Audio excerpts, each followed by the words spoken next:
বিয়ে ৩ বছর অতিবাহিত হলেও স্বামীর ঘর রেখে শাশুড়ির ঘরে রাত কাটাতে হয় প্রিয়তাকে। এটা নিয়ে শুরুতে তার আক্ষেপ না থাকলেও দীর্ঘদিন হলো স্বামীর সান্নিধ্য পেতে মন চটপট করে। বিয়ের পর কোন নারী বা স্বামী থেকে দূরত্ব বজায় রাখতে চায়, অথচ তার তাই করতে হচ্ছে। সে কেবলই নিশ্চুপ হয়ে দিন গুনতে থাকে কবে তার অপেক্ষার অবসান ঘটবে, কবে তার স্বামীকে নিজের করে পাবে। এভাবে দীর্ঘ প্রতীক্ষার পর আজ সেই অপেক্ষার অবসান হতে চলছে। তাই কয়েকটি শাড়ি নিয়ে রান্না করে শাশুড়ির কাছে যেত পছন্দ করে দিতে। হঠাৎই দরজার পাশে থমকে গেল সে। শাশুড়ির বিচলিত আওয়াজ। তাইব তো বিদেশ থেকে চলে আসছে মেজ বউ, বাড়িতেও পৌঁছে গেল বলে, অথচ ছোট বৌমাকে ওর বলা কথাগুলো এখনো বুঝিয়েই বলতে পারলাম না। বাড়ি ফিরে আবার গন্ডগোল পাকাবে না তো? শাশুড়ি মায়ের বিচলিত কথা জবাবে সুমি নির্লিপ্ত কণ্ঠে বলল, ঝামেলা তো করতেই পারে আম্মা। আপনার ছোট ছেলে যে গোয়ার, বাড়ি ভর্তি মানুষজন তো মানবে না। তার সে না হয় ছোট যাকে কথাগুলো বলেই দেন। জবাবে তিনি ইতস্ত করে বলেন, কিন্তু বৌমাকে এসব বলি কি করে বলো তো? তুমি একটু আমার হয়ে ওকে বুঝিয়ে বলে দিবে। বুঝিয়ে বলো কিন্তু, ও যেন ভেঙে না পড়ে। দরজার আড়ালে দাঁড়িয়ে শাশুড়ির এমন কথা শুনে প্রিয়তার পিলে চমকে ওঠে। সন্দেহের উদ্রেক হলো হৃদয়ে। তাকে কি জানাতে বলেছে তার স্বামী, যা বলতে তার শাশুড়ির এত দ্বিধা? আর তা না জানালে হুট করে হট্টগোলের কথাই বা আসছে কেন? সে শুনেছে বিদেশ গিয়ে বিশেষ সংক্রান্ত জটিলতায় ভুগে অনেকে বিয়ে করতে হয়। তাইও এমন কিছু করেনি তো? পরে সে মেয়ে দেশে নিয়ে ফিরেছে। প্রশ্নটা মনে আসতে নিজস্ব পৃথিবী যেন চুরমার হয়ে যায়। দম বন্ধ হয়ে আসতে চাইলে বিশ্রী পাবে। এমন কিছু হলে সে সইবে কি করে? কিন্তু মনকে বুঝ দিলে এমন কিছু তো নাও হতে পারে। বিস্তারিত না জানে কষ্ট পাওয়া বোকামি। সে কোনো মতে নিজেকে সামনে নিয়ে কান সজাগ রেখে তাদের কথোপকথন শুনতে লাগলো। কানে বাজলো সুমির আটকে ওঠা কণ্ঠের জবাব, না মা, আমি কিছুতে এসব বলতে পারবো না। ছোট যা তার স্বামী আসবে বলে আজ 7 দিন হলো নিজের ঘর গোছাচ্ছে। পুরো ঘর গুছিয়ে নিজেও এখন সাজগোজ করতে বসেছে। এই আনন্দিত মুখের উপর কি করে এসব বলবো আমি? ওই ছোট্ট মনকে ভাঙার সাধ্য আমার নেই। কথাটা বলে মন ভার করলাম সুমি। যা ভাঙা তা তো এমনি ভাঙবে সুমি, হয়তো আগে অথবা পরে। তাইও পেলে তখন তো প্রিয়তা ঠিকই সব জানবে। মাঝখান থেকে এখন বললে কোনো ঝামেলা হবে না। তাই এত ইতস্ত না করে সরাসরি গিয়ে বলে দাও। তাইব তো আর সাথে সংসার করতে চায় না। সে যেন তার নিজের সীমা মেপে চলে, পারলে বাপের বাড়ি চলে যায়, ঝামেলা শেষ। তরকারিতে লবণ ছিটিয়ে পাশ থেকে হ্যালি করে কথাটা বলল উপমা। সম্পর্কে প্রিয়তার বড় যা হয় সে। অভিব্যক্তিতে স্পষ্টতর ফুটে ওঠে তিনি বড় ছেলের বউয়ের কথায় সন্তুষ্ট নন। প্রতি উত্তরে তিনি বিরক্ত কণ্ঠে বলে ওঠেন, কি বলছো তা বুঝে বলছো তো বড় বউ? কথাটা এভাবে বলা যত সহজ, বৌমাকে গিয়ে বলা অত সহজ নয়। মেয়েটা কতদিন হলো স্বামী ফিরবে বলে আনন্দে আছে। গড়দোর শাড়ি চিয়ে নিচে সাজতে বসেছে। এখন এটা শুনলে তার কি হবে সেটা ভেবেছ? শাশুড়ি মেয়ের কথায় বিরক্ত ও হয় উপমা। উফ আম্মা, যেখানে সে আর আমাদের কেউ হয়ে থাকছেই না, সেখানে তার চালচুলোর কথা ভাবার তো কোনো প্রয়োজন নেই। আপনার ছেলে দিয়ে ছেলের বউয়ের সাথে সম্পর্ক। আপনার ছেলেই তো তাকে মানছে না, তবে তাকে নিয়ে ভাবনা কিসের এত? জবাবে গম্ভীর কণ্ঠে ঝামেলা বানু বললেন, ভাবনার বিষয় তো আছেই উপমা। তাইব যদি সত্যি প্রিয়তাকে ছেড়ে দেয়, তবে ছাই পড়বে বংশের ইজ্জতে। আমাদের শ্বশুরদের এই বংশে কোনো ছেলে 2-3 বিয়ে করে সংসার করা স্বাভাবিক ঘটনা। কিন্তু কেবলমাত্র দ্বিতীয় বিয়ে করবে বলে আগের বউ তালাক দেওয়া কোনো সহজ ঘটনা না। এবারের নিয়মে তা নেই। এই ঘরে একবার যে মেয়ে পা রাখে সে সারা জীবনের জন্য রাখে। এখন চাইলে কি সেই নিয়ম পাল্টানো যাবে? আমরা মুরব্বী হয়ে এসব কিভাবে মেনে নিব বলো? শাশুড়ি মায়ের কথার প্রতিক্রিয়া স্বরূপ সায় মেলায় সুমি। অপরদিকে কোনোরূপ বিলম্ব না করে উপমা বলে ওঠে, যুগ বদলিয়েছে আম্মা। আগের খেয়ে ধরে থাকলে তো চলবে না। তাছাড়া এসব নিয়ম আপনারা ধরে রাখতে চাইলেও আপনার ছেলে যে রাখবে না তা ভালো করেই জানেন। প্রিয়তাকে ডিভোর্স দেওয়া যেমন বাড়ির লোক মানবে না, তেমনি তাকে ডিভোর্স না দিলে আমার বোন নীলিও তাইয়বকে বিয়ে করবে না। সে সাফ বলে দিয়েছে সতীনের ঘর করা তার পক্ষে অসম্ভব। তাই তাইয়বকে প্রিয়তাকে ডিভোর্স দিতেই হবে। তাই আর দেরি না করে তাকে জানিয়ে দেন। দেবরজি এতদিন পরে এসে ঝামেলা লাগাক তা ভালো দেখাবে না। দরজার বাহিরে দাঁড়িয়ে এসব শুনে আকাশ থেকে পড়ার জোগাড় হলো প্রিয়তার। কোথাও যেন বাজ পড়লো মনে হলো। তার বর তবে দেশে ফিরে তাকে ডিভোর্স দিয়ে অন্য কাউকে বিয়ে করার প্ল্যান করছে। আর এসবকে নীরব সমর্থন করে চলছে সবাই। সে আর সহ্য করতে পারল না। ওকে দেখে ঝামেলা বানু ও সুমি ভড়কে গেল। তড়িৎ মুখ শুকনো করে ফেললেন ঝামেলা বানু। উপমার মাঝে কোনো হেলতুল দেখা গেল না, বরং সে বিজয়ের হাসি হাসল। যা পছন্দ করার জন্য নিয়ে এসেছিল শাড়িগুলো হাতে রেখে কাঁপা কাঁপা গলায় জিজ্ঞেস করলো, মা, আপনারা যা বললেন তা কি সত্যি? উনি সত্যি আর আমার সাথে সংসার করবেন না বলেছেন? প্রিয়তার প্রশ্নে অসহায় চোখে তাকান জামেলা বানু। মুখ গুলিয়ে কোনো শব্দ উচ্চারণ করতে পারেন না সে। বিবেক টনটন করছে তার। মেয়েটার মনের উপর দিয়ে বয়ে যাওয়া জ্বর যেন নিজ চোখে দেখছেন তিনি, যার বিধ্বস্ততা তার চোখে মুখে ফুটে উঠেছে। কিন্তু সে যে দরজার বাহিরে ছিল এটা তিনি বুঝতে পারেননি। তীব্র অনুশোচনায় দু চোখে দৃষ্টি নামিয়ে ফেলেন তিনি। কিছু সময় নীরব থেকে প্রিয়তার সুমির দিকে তাকিয়ে বলে ওঠে, সে কি সত্যি এই কথা বলেছে ছোট ভাবি? সে সত্যি নীলিয়াপুকে বিয়ে করবে জানিয়েছে? জবাবে মাথা নুইয়ে ফেলল সুমি। এদের নীরবতাতেই উত্তরটা লুকানো ছিল। তবু উপমা পাশ থেকে তার ভদ্র বাসার আড়ালে লুকিয়ে রাখা বিষদার দেখিয়ে বলল, সত্যি না মিথ্যে তা না হয় নিশ্চয়ই দেখো তুমি। আমার বোন নীলিয়া তাইয়েব যখন একসাথে বাড়ি ঢুকবে তখনই উত্তরটা পেয়ে যাবে আশা করছি। কথাটা বলে কেমন করে যেন হেসে উঠল উপমা। তা দেখে উত্তেজিত হলো প্রিয়তা। বিয়ের পর থেকে উপমার কটু কথা শুনতে চলতে হচ্ছে তাকে। তার ছোট বোনের স্থানে প্রিয়তা এবারের বউ হওয়ার ব্যাপারটা উপমা মেনে নেয়নি। উপমার আশা ভঙ্গ হয়েছে জন্য এমন করছে ভেবে এতদিন নীরবে সহ্য করে গিয়েছে। হয়তো একদিন সব ঠিক হয়ে যাবে। কিন্তু আজ এমন অবস্থায় রাগে তার শরীর জ্বলে উঠল। জবাবে বলল, ও, আপনার বোন তাহলে এখনই উদ্দেশ্য হাসিলে নিজের লেজে গিয়ে দিয়েছে তাই না? সাথে করে নিয়ে আসবে তাকে, তো বেশ আনুক। আমার অপরাধটা কি সেটা না শুনে আমিও যাচ্ছি না এই বাড়ি ছেড়ে। একসময় তো নীলু আপুকে রিজেক্ট করে তিনি আমায় বিয়ে করলেন, এখন আবার সে নীলি আপুর জন্য আমাকে ছাড়বেন? কারণটা কি তার জবাব আমাকে জানতেই হবে। উত্তেজিত হয়ে কথাগুলো বলে প্রিয়তা। তার সহজ কথায় উপমা হাস্যমুখে বলে, মানুষ একবার ভুল করে কাদায় পা ফেলেছে বলে কি সেখানে পা ডুবিয়ে রাখবে? তা তো নয় ছোট যা, বরং কাদা থেকে পা তুলে তাড়াতাড়ি ধুয়ে ফেলাটাই মানুষের কর্ম। অনেক আগেই করতে পেরেছে, তাই তো দেশে ফেরার আগে নিজের জীবনের ভুল সূত্রে নিতে চাইছে। তুমি বরং আর অপমানিত না হয়ে এখন নিজের বাড়ি ফিরে যাও। নিজের স্বামীকে অন্যের সাথে দেখে সহ্য করতে পারবে না। আপনারা দরদ দেখানো লাগবে না। নিজের জ্ঞান আপনার কাছে রাখুন। কি করব না করব তা আমার ব্যাপার। বোনকে তো লেলিয়ে দিয়েছিলেন আমার সংসার ভাঙতে, এবার শান্তি তো। দাঁতে দাঁত চেপে এসব বলে প্রস্থান করল প্রিয়তা। তার কথায় ক্রুদ্ধ হয় উপমা, কিন্তু জবাব দেওয়ার সুযোগ পায় না। প্রিয়তা ততক্ষণে চলে গিয়েছে। জামেলা বানু কিছু না বলে উপমার দিকে একবার কড়া চোখে তাকিয়ে প্রিয়তার পিছু যায়। ঘরে গিয়ে চুপটি করে বসে রয়েছে মেয়েটি। তাকে সাহস দিয়ে তিনি বললেন, তুমি একদম চিন্তা করো না প্রিয়তা। তাই এবার একটা বিয়ে করলেও এ বাড়িতে নিজের পুরো দম্বর অধিকার পাবে তুমি। আমি এখনো মারা যাইনি, আর আমি থাকতে এবারে চৌকার থেকে কেউ উচ্ছেদ করতে পারবে না তোমাকে। কথাটা বলেই প্রিয়তার কাঁধে হাত রাখলেন তিনি।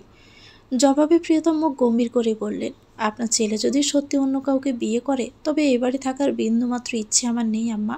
সতীনের গড় করার শখ আমারও নেই। তবে আমি থাকতে অন্য নারীতে জড়ালো কেন? আর যদি এমনটাই করবে তবে আমায় বিয়ে করলো কেন? এই জবাব আমার চাই। আমার জীবন নিয়ে তো এত সহজে কাউকে খেলতে দিব না আমি। জবাবদিহি করতে হবে এর জন্য। এমনকি আপনারা যদি সায় দেন আপনাদেরও পস্তাতে হবে বলে দিলাম। জামেলা বানু প্রিয়তাকে প্রতিউত্তরে কিছু বলতে গিয়েও দমে গেলেন। মেয়েটির শক্ত চোখ মুখের দিকে তাকিয়ে থমকে গেলেন একেবারে। এ যেন এক অচেনা নারী, এই সমাজ থেকে একদম ভিন্ন কেউ, যেখানে অন্য মেয়ে হলে এমন সংবাদে কেঁদে বুক বাসাত, অথচ এ মেয়ে নিজের ঘর ভাঙার গান শুনেও নীরব নিস্তব্ধ। এই দুনিয়াও বদলে গিয়েছে। আগের রীতিনীতি পড়ার গন্ধ তার নাকে ছুঁয়ে গেল যেন। বরের পাশে আধুনিক পোশাকে সজ্জিত নীলিকে দেখে হৃদয় ভেঙে খান খান হয়ে যায় প্রিয়তার। যে মানুষটার অপেক্ষা সে 2 বছর ধরে অতি যত্নে তিলে তিলে ভালোবাসার প্রাসাদ সাজালো, তা মুহূর্তে চুরমার হয়ে গেছে। তার আঘাতে হৃদয়ে ক্ষত বিক্ষত হয়, চোখ দুটো ঝাপসা হয়ে আসতে চায়, কিন্তু সেসবকে আশকারা না দেয় সে। যে মানুষ তার ভালোবাসার প্রাসাদে সানন্দে আগমন করে না, দূর থেকে ভাঙার অস্ত্র নিয়ে ফিরছে, তার জন্য মূল্যবান পানি ফেলবে না চোখের। মন ভাঙা সব যন্ত্রণাকে উপেক্ষা করে সে নির্লিপ্ত স্বরে বলে ওঠে, দেশে ফিরেই দেখছি হবু বইয়ের আঁচল ধরে গুড়গুড় করা শুরু করেছেন। এয়ারপোর্ট থেকে সঙ্গী হলো নাকি? প্রিয়তার প্রশ্নে তাইয়ব তার সামনে দাঁড়ানো তার বধূর দিকে পূর্ণ দৃষ্টিতে তাকালো। কেমন অগোছালো ভঙ্গিতে দাঁড়িয়ে আছে মেয়েটি। তারপর নীলিকে দেখালো সে। সে আসবে বলে নিজেকে কত পরিপাটি করেছে নীলি। নিজের বউ হবু বউয়ের মাঝের ফারাক নিজের চোখে আবারও ধরা পড়ল। সে প্রিয়তার প্রশ্নের জবাব না দিয়ে কেবল ক্লান্ত স্বরেই বলল, আমার বিশ্রাম দরকার আম্মু। অহেতুক কোনো কথা আমি শুনতে চাচ্ছি না। মানুষজনকে তাদের সীমা বুঝিয়ে দিও। কথাটা বলে গটগট করে নিজের ঘরে চলে গেল তাইয়েব। সেদিকে তাকিয়ে ক্ষীণ হাসি হেসে নীলি পাশে থেকে বলে ওঠে, ফর ইউর কাইন্ড ইনফরমেশন, আমি এয়ারপোর্ট থেকে নয় ইউকো থেকে তার সঙ্গী হয়েছি। আমিও যে তার সাথে সেখানে পড়তে গিয়েছিলাম বলে গিয়েছ? সে যেতেই পারো। তা তোমার বর এটা কি বলে গেল বলো তো? তবু কি কিসের আশায় এখানে আসো? কোন স্বার্থই অবশিষ্ট আছে তোমার? কথাটা শুনে প্রিয়তা ব্যঙ্গ করেই জবাব দেয়, এতটা দুর্দিনও আমার আসেনি আপু যে কোনো কিছুর আশায় থাকতে হবে। ওসব স্বার্থের আশা তো আপনাদের থাকে। আর রইল আপনাদের বিয়ে দেখা, করছেন তো দ্বিতীয় পাত্র বিয়ে, এটা এত খুশি হয়ে দেখার তো কিছু নেই। কথাটা শুনে তেলেবের গুণে জ্বলে উঠল নীলি। দাঁতে দাঁত চেপে বলে, তোমার কথার এই স্ত্রীর জন্যই তাইয়েব তোমাকে ছাড়তে চাইছে। স্বামীকে সম্মান করতে জানো না, অভদ্র মেয়ে মানুষ। প্রিয়তা এবার তাচ্ছিলের হাসি হেসে বলল, আমি আসলে অভদ্র মেয়ে মানুষ। আসলে কি বলুন তো, অন্য জামাইয়ের পিছনে পড়ে থাকার মতো ভদ্রতা শেখা হয়নি আমার। বাবা মা বেঁচে নেই তো এসব কে শিখাবে? কথাটা বলে নীলির বাবা মাকে এক পলক দেখে সেখান থেকে প্রস্থান করে প্রিয়তা। এই কালনাগিনীর মুখ আর দেখতে চায় না। এমনিতেই সব বেশি উঠেছে, নিজেকে হালকা করার জন্য একটু সময় দরকার। অপরদিকে নীলি তার যাত্রাপথে অবাক হয়ে তাকিয়ে থাকে। প্রিয়তা যে কথার পৃষ্ঠে কথা বলতে শিখে গেছে তা জানা ছিল না। নিজেকে তাতস্থ করে নিজেদের ফ্ল্যাটের দিকে যাত্রা করে নীলি। এ বিল্ডিংয়ের পঞ্চম ফ্লোরে তাইয়েবরা ও সপ্তম ফ্লোরে নীলিরা থাকে। সময়টা ভালোই কেটেছে, কিন্তু বাসার সামনে এসে মুডটাই নষ্ট হয়ে গেল। 2 বছর বিদেশ থেকে আরও একটা উচ্চ ডিগ্রি অর্জন করে দেশে ফিরেছে তাইয়েব। তাকে দেখতে এখন এই বাড়ির নিকট আত্মীয়দের ভিড়। যে ভিড়কে উপেক্ষা করে তাইয়েবের রুমে 2 পক্ষের মুরব্বীরা জড়ো হয়েছে। প্রিয়তার পক্ষের মুরব্বী বলতে কেবল তার বড় ভাই। তাদের আলোচনার বিষয়বস্তু তাইয়েবের হুট করে এমন সিদ্ধান্ত নেওয়ার কারণ। বড়দের মাঝে প্রিয়তা নিজে কোনো কথা বলল না। তার হয়ে তার বড় ভাই বোনের স্বামীর মুখোমুখি দাঁড়িয়ে গম্ভীর কণ্ঠে জিজ্ঞেস করল, তুমি আসলে কি চাইছো বলো তো? এসব কি করছো তুমি?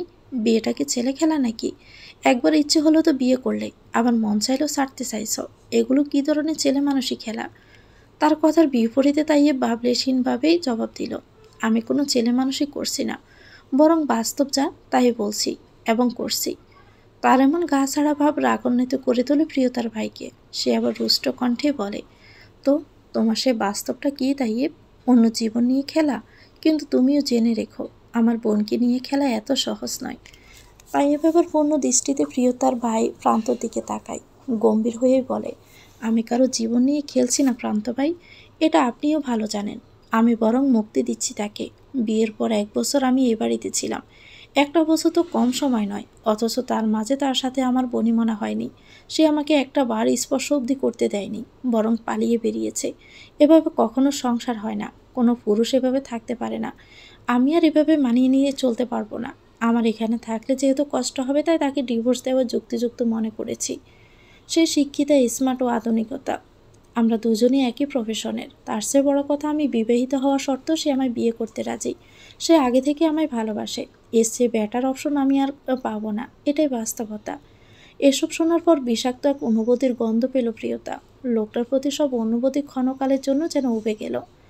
সে তো তখন ছোট ছিল, এসব ভয় পেত, পাওয়াটা স্বাভাবিকও নয়। এতটুকু জ্ঞান কি লোকের নেই? এমন মানুষের সাথে সংসার করার, নিজের অধিকার রাখার ইচ্ছেটাও উবে গেল।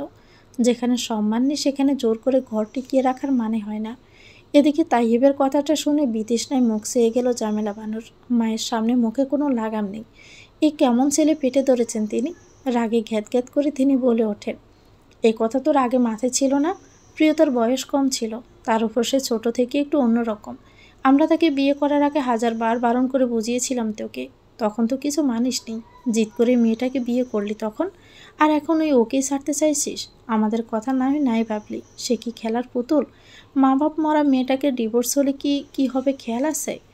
তোর আর মানিয়ে নেওয়া সম্ভব না। তুই নীলিকে বিয়ে করে নতুন করে সংসার করবি, ঠিক আছে, আমরাও মেনে নিয়েছি। কিন্তু প্রিয়তাকে ডিভোর্স দেওয়ার কি দরকার? 2 বউ নিয়ে সংসার করা যায় না? প্রতিউত্তরে তাইয়েব নির্লিপ্ত ভঙ্গিতেই বলে, আম্মু, প্রিয়তাকে রাখতে আমার কোনো আপত্তি নেই। সে যদি থাকতে চায় এখনকার মতোই থাকতে পারে, ওকে নিয়ে মাথা ঘামাবো না আমি। আমি তো শুধু বলেছি আমি। তাইয়েব তার সম্পূর্ণ কথা বলতে পারে না। তার আগে নীলি প্রতিবাদ করে বলে ওঠে, কিন্তু আমার আপত্তি আছে এতে। আমি কখনোই সতীনের সংসার করব না। হয় সে মেয়েকে তুমি ডিভোর্স দেবে, না হয় আমি তোমাকে বিয়ে করব না। অন্য মেয়ে খুঁজে নিও তুমি। জামেলা বানু নীলের দিকে চোখ বড় বড় করে তাকিয়ে বলে, একই কথা মেয়ে? বিবাহিত ছেলেকে বিয়ে করবে আর সতীনের সাথে গড় করতে পারবে না? তাইয়েব যখন তোমাকে স্বেচ্ছায় বিয়ে করতে চাইছে, তখন তুমি তাইয়েবের প্রথম গুরুত্ব হয়ে থাকবে। প্রিয়তা কেবল থাকার মতো একটা গড় পেল, মেয়েটার এই হলেই ঢের, তাতেও আপত্তি? প্রান্ত এবার তাচ্ছিলের হাসি হেসে বলে ওঠে, তার বরে যখন অন্য কারো হতে চলেছে, তখন তার উসিলায় আমার বোনের গড় দিয়ে কি হবে আন্টি? তার থাকার জন্য তার ভাইয়ের বাড়ি অবশিষ্ট আছে, বরবিহীন ঘরে তার থাকতে হবে না। প্রান্তর এমন কথায় তার দিকে দৃষ্টি দেয় সবাই। হুট করে তার এমন কথায় বেশ চমকি দিয়েছে তাদেরকে। ঝামেলা বানু সচকিত দৃষ্টিতে প্রিয়তার দিকে তাকিয়ে বলে, তুমি কি বলো, চলে যেতে চাইছো? প্রিয়তা ধাতস্থ কণ্ঠে বলল, জি আম্মা, এখান থেকে বিনা পয়সায় নাটক দেখার শখ বা সময় কোনোটাই আমার নেই। তার সে নিজেকে গুছিয়ে নিতে সময় দেওয়া দরকার। প্রিয়তার স্বীকারোক্তি অবাক করে দিল সবাইকে। একটু আগেও যে প্রিয়তা নিজ অধিকার ত্যাগ করে এই বাড়ি থেকে কোথাও সরবে না বলেছিল, ক্ষণকারের ব্যবধানে সেই বলছে গড় তার চাই না। প্রিয়তার এমন কথায় অপুমাও অবাক হয়ে গেল। প্রিয়তা তার বাইরে হুট করে নিজের সিদ্ধান্ত বদলে ফেলবে এটা ভাবেনি সে নিজেও। তারা তো ভেবেছিল মেয়েটি যাওয়ার জায়গা নেই বলে এখানেই মাটি কামড়ে পড়ে থাকবে, যেভাবে ঠিক এতদিন পড়েছিল সেইভাবে। কিন্তু তাদের সেই ভাবনাগুলো ভুল প্রমাণিত হলো প্রান্তের কথায়। বড় বড় চোখ করে তারা তাকিয়ে রইল। কেবল নির্লিপ্ত তায়েব চোখ ফিরিয়ে নিল। তার ভাবভঙ্গিতে স্পষ্ট এমন কিছু হবে সে নিশ্চিত ছিল। পুত্রবধূর উত্তরে নীরব হয়ে যায় ঝামেলা। এমন একটা পরিস্থিতি সেখানে তার ছেলে মেয়েকে রাখতে চায় না, সেখানে সে ঠিকই কি বলবে বুঝে পায় না। একটা মেয়ের জন্য এমন একটা পরিস্থিতি যে কতটা কষ্টকর তা তিনি নিজে কখনো উপলব্ধি না করলেও আর স্বচক্ষে দেখতে পাচ্ছে যেন। ঝামেলা বানুর কেবলই মনে হচ্ছে যদি তার ক্ষমতা থাকতো তবে সে ঘটনাটা পিছিয়ে দিত, ঘটনার মোড় টেনে থামিয়ে দিত বছর 3 আগে, যেখানে তাইয়ে প্রিয়তাকে বিয়ে করে সন্তুষ্ট ছিল, সবসময় বউকে কাছে পেতে রাখতে চাইতো, আর প্রিয়তা তার থেকে পালিয়ে বেড়াতো। অথচ এই অবেলা স্মৃতিতে ওইসবে মধুর ঠেকেছে। মনে হচ্ছে দিনগুলো ফিরে আসুক, অথচ যেদিন একবার যায় তা কখনো ফিরে আসে না। যদি আসতো তবে সবাই যে তার ভুলগুলো মুছে ফেলতো। শুনলেন তো ওর মনোভাব? এখন আর কারো আপত্তি থাকার কথা নয়। ওকে আজই সঙ্গে নিয়ে যাব আমি। তাকে আর বিয়ের সময় দেওয়া মায়ের স্মৃতি ধারণ করা গহনাগুলো ফিরিয়ে দিয়ে দেন। সাথে আজই সব মিটমাট করে নেওয়া প্রয়োজন। কথাটা বলে আরশোকে তাইয়েবের দিকে তাকালো প্রান্ত। লোকটি এখনো ওভাবেই বিছানায় বসে রয়েছে। তাকে দেখা মাত্র চোখে দৃষ্টি নামিয়ে ফেলল সে। প্রিয়তা ও তাইয়েবের মাঝে সম্পর্কের ফারাক একসময় সবার দৃষ্টিতে এসেছিল। প্রিয়তা যখন বিয়ে হয় তখন তার বয়স 15 মাত্র। ওই বয়সে গ্রামের অনেক মেয়ে সংসারে জড়িয়ে গেলেও প্রিয়তার স্বামী বুঝতো না।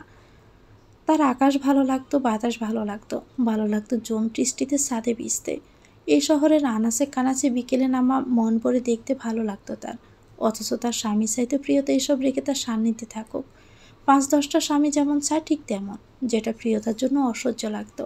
কে জানে, জানে না অন্য কেউ। প্রিয়তাকে দেখেও এখন কিছুটা আশ করাও যায় না। তাদের মন মস্তিষ্ক বলেই 3 বছরে 18তে পদার্পণ করেছে সে, অথচ তার স্বামী আর তাকে চায় না। এই সবটা জানার পর জোর করে এই সংসার টিকিয়ে রাখতে চাওয়ার মতো বোকামি নিজ ভাই হয়ে কিভাবে করবে সে? তার জীবনে আপন বলতে আছে কেবল একটা বোন। এই বোনটাকে সে অবহেলায় ফেলে যেতে পারে না। সে ক্লান্ত স্বরে বলল, কারো অনাগত সংসারে দুঃখের কাটা হয়ে ফুটে থাকবে না আমার বোন। নিশ্চিন্তে থাকতে পারো তুমি। ডিভোর্স পেপারেও সে পাঠিয়ে দিবে, কিন্তু তার কাবিননামার পাওনাটা দিয়ে দিব। প্রান্তর কথার সমাপ্তি নিজেই টেনে দিল তাইয়েব। ভাইয়ের কথায় এভাবে ফুল স্টপ পড়ায় প্রিয়তা বুঝে গেলে এবারই আর তার কোনো স্থান নেই। একটা তপ্ত শ্বাস ছাড়ে প্রিয়তা।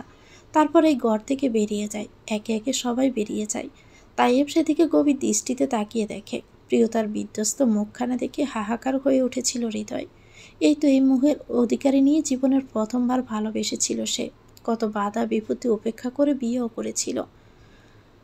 জীবনে কেমন খেলা খেললো তার সাথে। সে ঠায় বসে থেকে নিজের ভালোবাসার নীরব বিদায় দেখে গেল। বুকের বাঁ পাশটায় পুরাতন স্মৃতিগুলো কেমন টনটন করে উঠল। বুক ছিঁড়ে বেরিয়ে এলো একটি দীর্ঘশ্বাস। বুকের যন্ত্রণার কাতরানো স্বরে মনে মনে বলল, আমি তোমাকে ভীষণ ভালোবেসেছিলাম প্রিয়তা। অনেক শখ করে বিয়ে করেছিলাম তোমায়। অথচ আমার ভাগ্য দেখো, তোমাকে নিজের করে পেয়েও নিজের নামে বন্দি রাখতে পারলাম না। ঠিকই তুমি পালিয়ে গেলে। তাইয়েব বিদেশ যাওয়ার পরেই 2টা বছর একই বিছানার কাছে পাশে থেকে তুমি আমার মেয়েও হয়ে উঠেছিলে মা। এটা তুমি রাখো, আরেক মায়ের স্মৃতি হিসেবে রাখো। প্রিয়তাকে তার গহনাগুলো আলমারি থেকে বের করে বুঝিয়ে দেওয়ার সময় ঝামেলা বানু নিজের একজোড়া বালা দিয়ে উক্ত কথাটুকু বললেন। সেই সাথে চোখের পানি ফেললেন তিনি। সেদিকে ফেল ফেল করে তাকিয়ে রইল প্রিয়তা। এটা অপ্রত্যাশিতই ছিল। যে মহিলা বিয়ের পর প্রথম দিকে তাকে নজরে নজরে রাখত, খুঁটে খুঁটে ভুল ধরত, আজ প্রিয়তার মনে হলো এ বাড়িতেই একমাত্র মানুষই যে তাকে মন থেকে ভালোবাসে।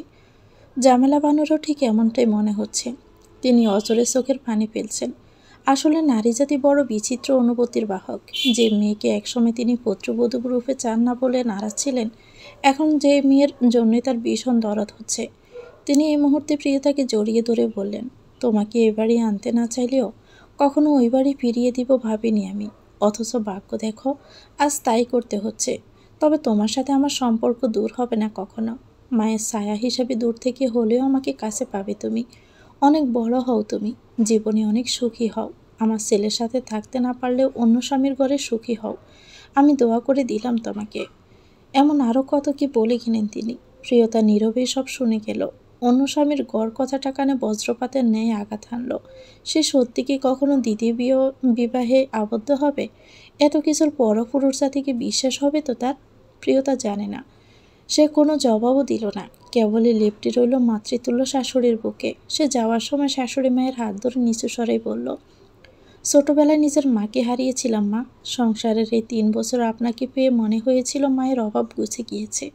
আপনি আমাকে নিজ সন্তানের মতোই ভালোবেসেছেন, কখনো সখনো শাসনও করেছেন। আমি যদি উত্তরে কোনো কষ্ট দিয়ে থাকি, আমাকে ক্ষমা করবেন। আপনি ভালো থাকবেন, আসি। কথাটা বলে বেরিয়ে আসে সে। সাথে পিছনে জামেলা বানু এগিয়ে আসে। ড্রয়িং রুমে এগিয়ে আসতে দেখতে পায় সুমি কাঁচুমাচু করে দাঁড়িয়ে আছে। ওকে দেখে এগিয়ে যায় প্রিয়তা। ব্রু কুঁচকে বলে, কিছু বলবে ভাবি? প্রিয়তার প্রশ্নে সুমি শকচকিত দৃষ্টিতে তাকায়। মলিন কণ্ঠে জিজ্ঞেস করে, চলে যাচ্ছই তাহলে? জবাবে প্রিয়তা নির্লিপ্ত কণ্ঠে বলে, হ্যাঁ ভাবি, যার উসিলায় এ বাড়ি থেকেছি সে মানুষটাই যখন চায় না আমি এখানে থাকি, সেখানে যুদ্ধ করে তো আর টিকে থাকা যাবে না বলো। সুমি জবাবে দ্বিধা করে বলে ওঠে, কিন্তু তুমিই তো বললে নিজের অধিকার ছাড়বে না। তুমি না গেলে তো জোর করে কেউ তোমাকে ডিভোর্স দিতেও পারবে না, আর ডিভোর্স না হলে তোমার বরের নীলের সাথে বিয়েও হবে না। সুমির এমন কথায় দুঃখ মিশ্রিত হাসি দেয় প্রিয়তা। তারপর দাঁত দিয়ে নিচের ঠোঁট কামড়ে বলে ওঠে, এসব করতে হলে তো ওনার সাথে যুদ্ধ করতে হবে। সেই যুদ্ধ আমি জয়ী হয়ে গেলেও পরবর্তীতে কি পয়দা হবে বলো তো? সুমি এবার ক্যাবলার মতো চেহারা করে বলে ওঠে, তোমার সংসার তো টিকে যাবে, এর চেয়ে বড় কোনো ফায়দা কি হয় বলো? জবাবে তাচ্ছিলেন হাসি হাসে সে। তারপর দায়সারা কণ্ঠে বলে ওঠে, যুদ্ধ করে স্বাধীনতা অর্জন করা যায় ভাবি, কিন্তু যুদ্ধ দ্বারা একে অপরের সাথে আবদ্ধ হয়ে সংসার করা যায় না। এভাবে যুদ্ধ করে সংসার টিকালে পরবর্তীতে আমার জীবন অতিবাহিত করা খুবই কঠিন হয়ে যাবে। বিচ্ছেদের পর সুখে বা দুঃখে একা ভালো থাকা যায়, কিন্তু অন্যের মাঝে এভাবে জোর করে এমন পরিস্থিতিতে সংসার টিকিয়ে ভালো থাকা যায় না। আর আমি চাইও না এভাবে থাকতে। সুমি আবার নীরব দর্শক হয়ে গেল। সত্যি, জোর করে কখনো সংসার হয় না, আর হলেও সেটাতে প্রতি মুহূর্ত অপেক্ষা যন্ত্রণা ছাড়া অন্য কিছুই অবশিষ্ট থাকে না। কিন্তু সে চাচ্ছে মেয়েটির গড় না ভাঙুক। এমন মিষ্টি একটি মেয়ে, এতদিন একসঙ্গে ছিল, এই বিচ্ছেদ না হোক। নিজেদের মাঝের বন্ধনটাকেও ছিন্ন করতে ইচ্ছে করছে না, কিন্তু চাইলেও কি আর এই বাঁধন ধরে রাখা যাবে? যেখানে সুতোর টান সেখানেই যে ছিঁড়ে গিয়েছে, সেখানে তাদের দুই জায়ের বিনা সুতোর বন্ধন টিকবে কিভাবে? এই মায়ার বন্ধন হয়তো ত্যাগ করতেই হবে। তপ্ত শ্বাস ছাড়ল সে। মলিন কণ্ঠে বলল, তোমাকে অনেক মনে পড়বে প্রিয়তা, খুব খুব মনে পড়বে। কথাটা বলতে গিয়ে গলা ভিজে এলো তার। প্রিয়তা সেটা লক্ষ্য করে এগিয়ে গেল সুমির কাছে। ওকে সান্ত্বনা দিতে কাঁধে হাত রেখেই বলল, আরে আমি তো চোখের আড়াল হচ্ছি না, এই তো পাশের বিল্ডিং, মনে পড়লেই চলে এসো। হুম। সুমি মাথা জাকালো। প্রিয়তা আর কিছুই বলল না। সেখানে এসে উপস্থিত হলো প্রান্ত। সে প্রিয়তার দিকে হাত বাড়িয়েই বলল, ব্যাগটা আমার কাছে দে। কথাটা শুনে চুপচাপ বাইরের দিকে ব্যাগটা এগিয়ে দেয় প্রিয়তা। তারপর বাড়ি থেকে বেরিয়ে আসতে নিয়ে লক্ষ্য করে একটু দূরে দাঁড়িয়ে থাকা উপমাকে। সে কেমন ব্যঙ্গ করে হাসছে তাদের দেখে। সেই হাসি দেখে শরীর জ্বলে ওঠে প্রিয়তার। সে দৃষ্টি নামিয়ে ফেলল। তারপর সবাইকে ডিঙিয়ে বেরিয়ে এলো ফ্ল্যাট থেকে। ড্রয়িং রুমে দাঁড়ানো বড় বাসুরকে দেখিয়ে যেন দেখল না সে। লোকটা তার বউয়ের রেপ্লিকা। তাদের বিয়েতে ঘোর বিরোধ ছিল এই লোকের। নিজ বউয়ের সাথে তাদের বিচ্ছেদ এই লোককেও যেন আনন্দিত করেছে। ভাব ভঙ্গিমাতে তাই স্পষ্ট। অথচ তারই আরেক ভাই তামিমকে দেখে মনে হচ্ছে এখন ঘটনায় চরম উত্তেজিত, লজ্জিত সে। মাথা নিচু করে দাঁড়িয়ে আছে। প্রিয়তা একে একে সবাইকে দেখে শাশুড়ি ও সুমির পাশাপাশি তার কাছেও বিদায় নিয়েছিল। তারপর আর দেরি করেনি সেখানে। যত দ্রুত সম্ভব অল্প সময়ে প্রিয়তারা বিদায় নিল সবার থেকে। কি যেন মনে করে নিচে এসে উপরে ফিরে তাকালো একবার। এবারে চৌকাঠ হয়তো আর কখনো মারানো হবে না তার, প্রতিবেশী হওয়ার খাতিরেও না। তাই শেষবার মুখস্থ করে নিল বাড়িটাকে। শেষবারের জন্য তাকালো 5 তলায় তাদের ঘরটার দিকে। এখনো কত প্রাণবন্ধ ঘরটা, অথচ বিদায় নিচ্ছে তার মাঝে থাকা একটি প্রাণ। হঠাৎ দম বন্ধ হয়ে আসে তার, যা কেমন তিক্ত এক অনুভূতি গলা টিপে ধরে। যেখানে ভালোবাসার বিচরণ থেকেও ভালোবাসার মানুষটি নিজের থাকে না, সেখানে থাকাটা যাতনা। ছুটে পালালো সে যাতনা থেকে। হাঁটা দিল সামনের পথে। এই তো পাশের বিল্ডিংয়ে তার ভাইয়ের বাসা, অথচ এইটুকু দূরত্বে অতিক্রম করতে পারছে না সে। শেষ যাত্রার ভার তার অন্তরের সাথে দেহ চেপে ধরেছে হয়তো, তবুও জোর কদম চালালো সে। বাড়ির প্রায় কাছাকাছি এসে প্রান্ত নিজ বোনের পানের দৃষ্টি দিল। সে জানে একে নিয়ে বাসায় ঢুকলো আরেক দফা ঝড় বয়ে যাবে এই মেয়ের উপর দিয়ে। তাই সে বোনকে শক্ত করতে সাহস জুগিয়ে বলল, শোন প্রিয়তা, নিজের সাথে যাই হয়ে যাক না কেন কখনো ভেঙে পড়বি না। মন যদি দুর্বল হয় বাহিরে তা প্রকাশ করবি না। কেননা এই পৃথিবীর মানুষগুলো বড় নিষ্ঠুর, নরম কাঠে বলে দেখায় এরা। তুই যদি নিজের মনে দুর্বলতা প্রকাশ করিস, তোকে আর কখনো সবল হতে দিবে না কেউ, বরং বারবার ভাঙার খেলায় মত্ত হবে। এটা সব স্থানে সমানভাবে প্রযোজ্য, মনে রাখিস। ভাইয়ের কথাগুলোই প্রিয়তা স্পষ্ট বুঝলো কিসের ভয় পাচ্ছে প্রান্ত। আরেক দফা দখল যে তার সইতে হবে, তার জন্য প্রস্তুত করার ইঙ্গিত এটা। আর তার চেয়ে ভালো আর কে জানে। সে তার বড় ভাইয়ের দিকে তাকিয়ে হেয়ালি করে বলে উঠল, শক্ত থাকলেও কি কেউ ভাঙা বাদ দেয় ভাইয়া? আব্বু আম্মু মারা যাওয়ার পর তো কম শক্ত ছিলাম না আমরা, তবুও কি ভাঙার চেষ্টা কেউ বাদ দিয়েছে? তবে কি লাভ এই শক্ত থাকার অভিনয় করে? প্রান্ত প্রতি উত্তরে কণ্ঠে বলল, ভাঙার চেষ্টা করলেও কি ভাঙতে পেরেছে আমাদের? আমরা তো নিজের পাওনা বুঝিয়ে নিয়েছি। যদি ওই অভিনয়টুকু না করতাম, তবে মাথার ছাদ থাকতো না আমাদের। এ বিল্ডিংয়ে জায়গা তো হওয়া অনেক দূর। কথাটা শুনে নীরব হয়ে গেল প্রিয়তা। সত্যি, তখন যদি সব দিক থেকে ধেয়ে আসা তীরগুলোর বিপরীতে সেনা টান না করে দাঁড়াতো তারা, তবে এইভাবে নিজেদের পাওনাগুলো পাওয়া হতো না। এজন্যই হয়তো শক্ত থাকতে হয়। প্রিয়তার কিছুই বলল না, কিন্তু তার ভাই তাকে শক্ত থাকতে বললো, সে কি আর তখনের মতো শক্ত থাকতে পারলো না? পারেনি প্রিয়তা। যন্ত্রণার পাহাড়ে পুরাতন যন্ত্রণাগুলো যোগ হচ্ছে যেন।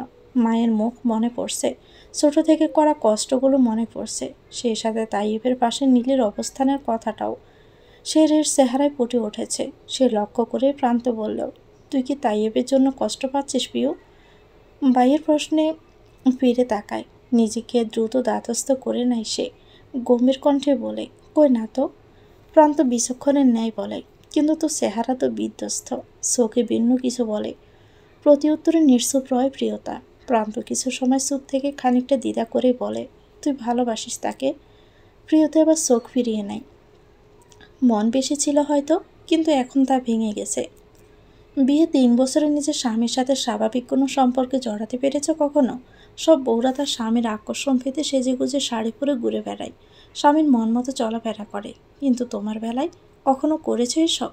করেছো শুধু বাড়াবাড়ি। কিভাবে স্বামী থেকে পালিয়ে বেড়ানো যায়, স্বামীকে লোকের সামনে লজ্জায় ফেলা যায়। এমন করলে সংসার টিকবে কারো?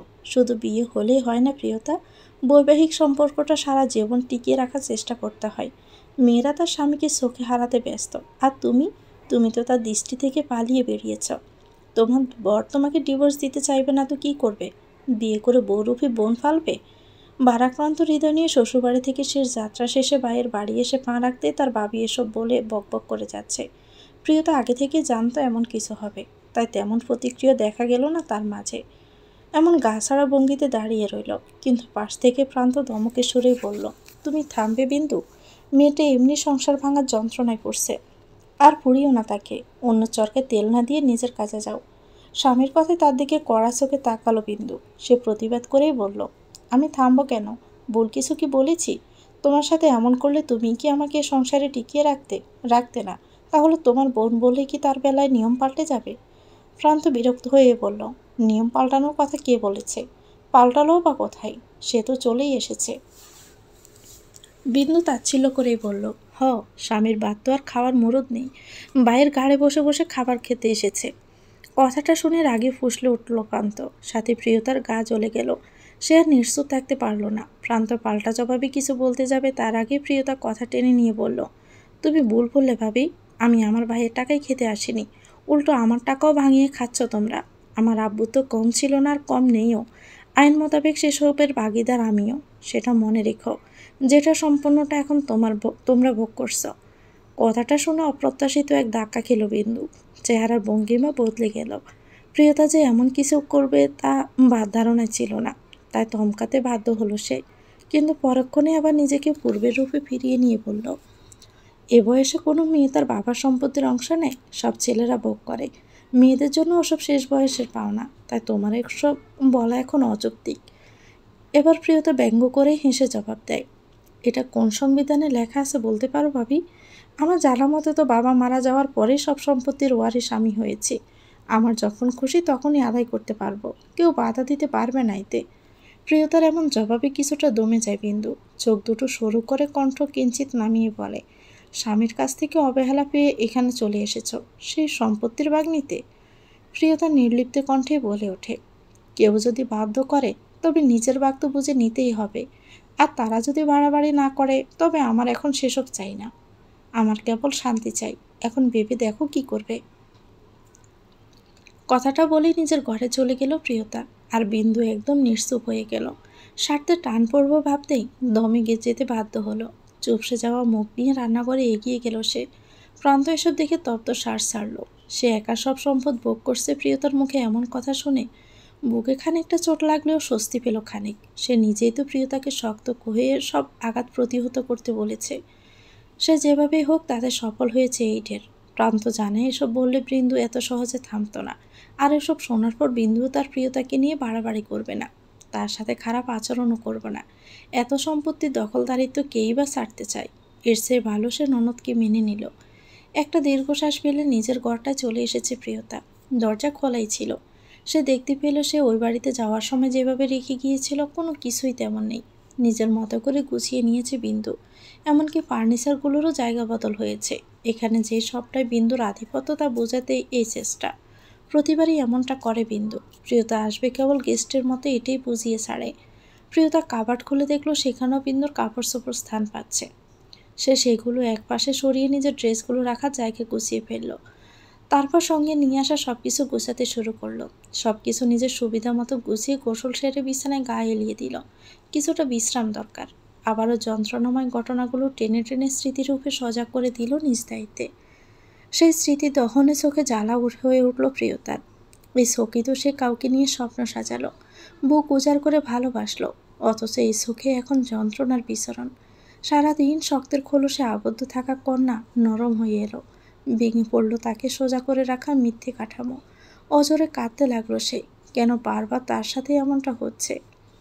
সে তো সবসময় খুব যত্নে জীবনের সমীকরণ মেলাতে চায়, তবে কোথায় তার ভুল থাকে?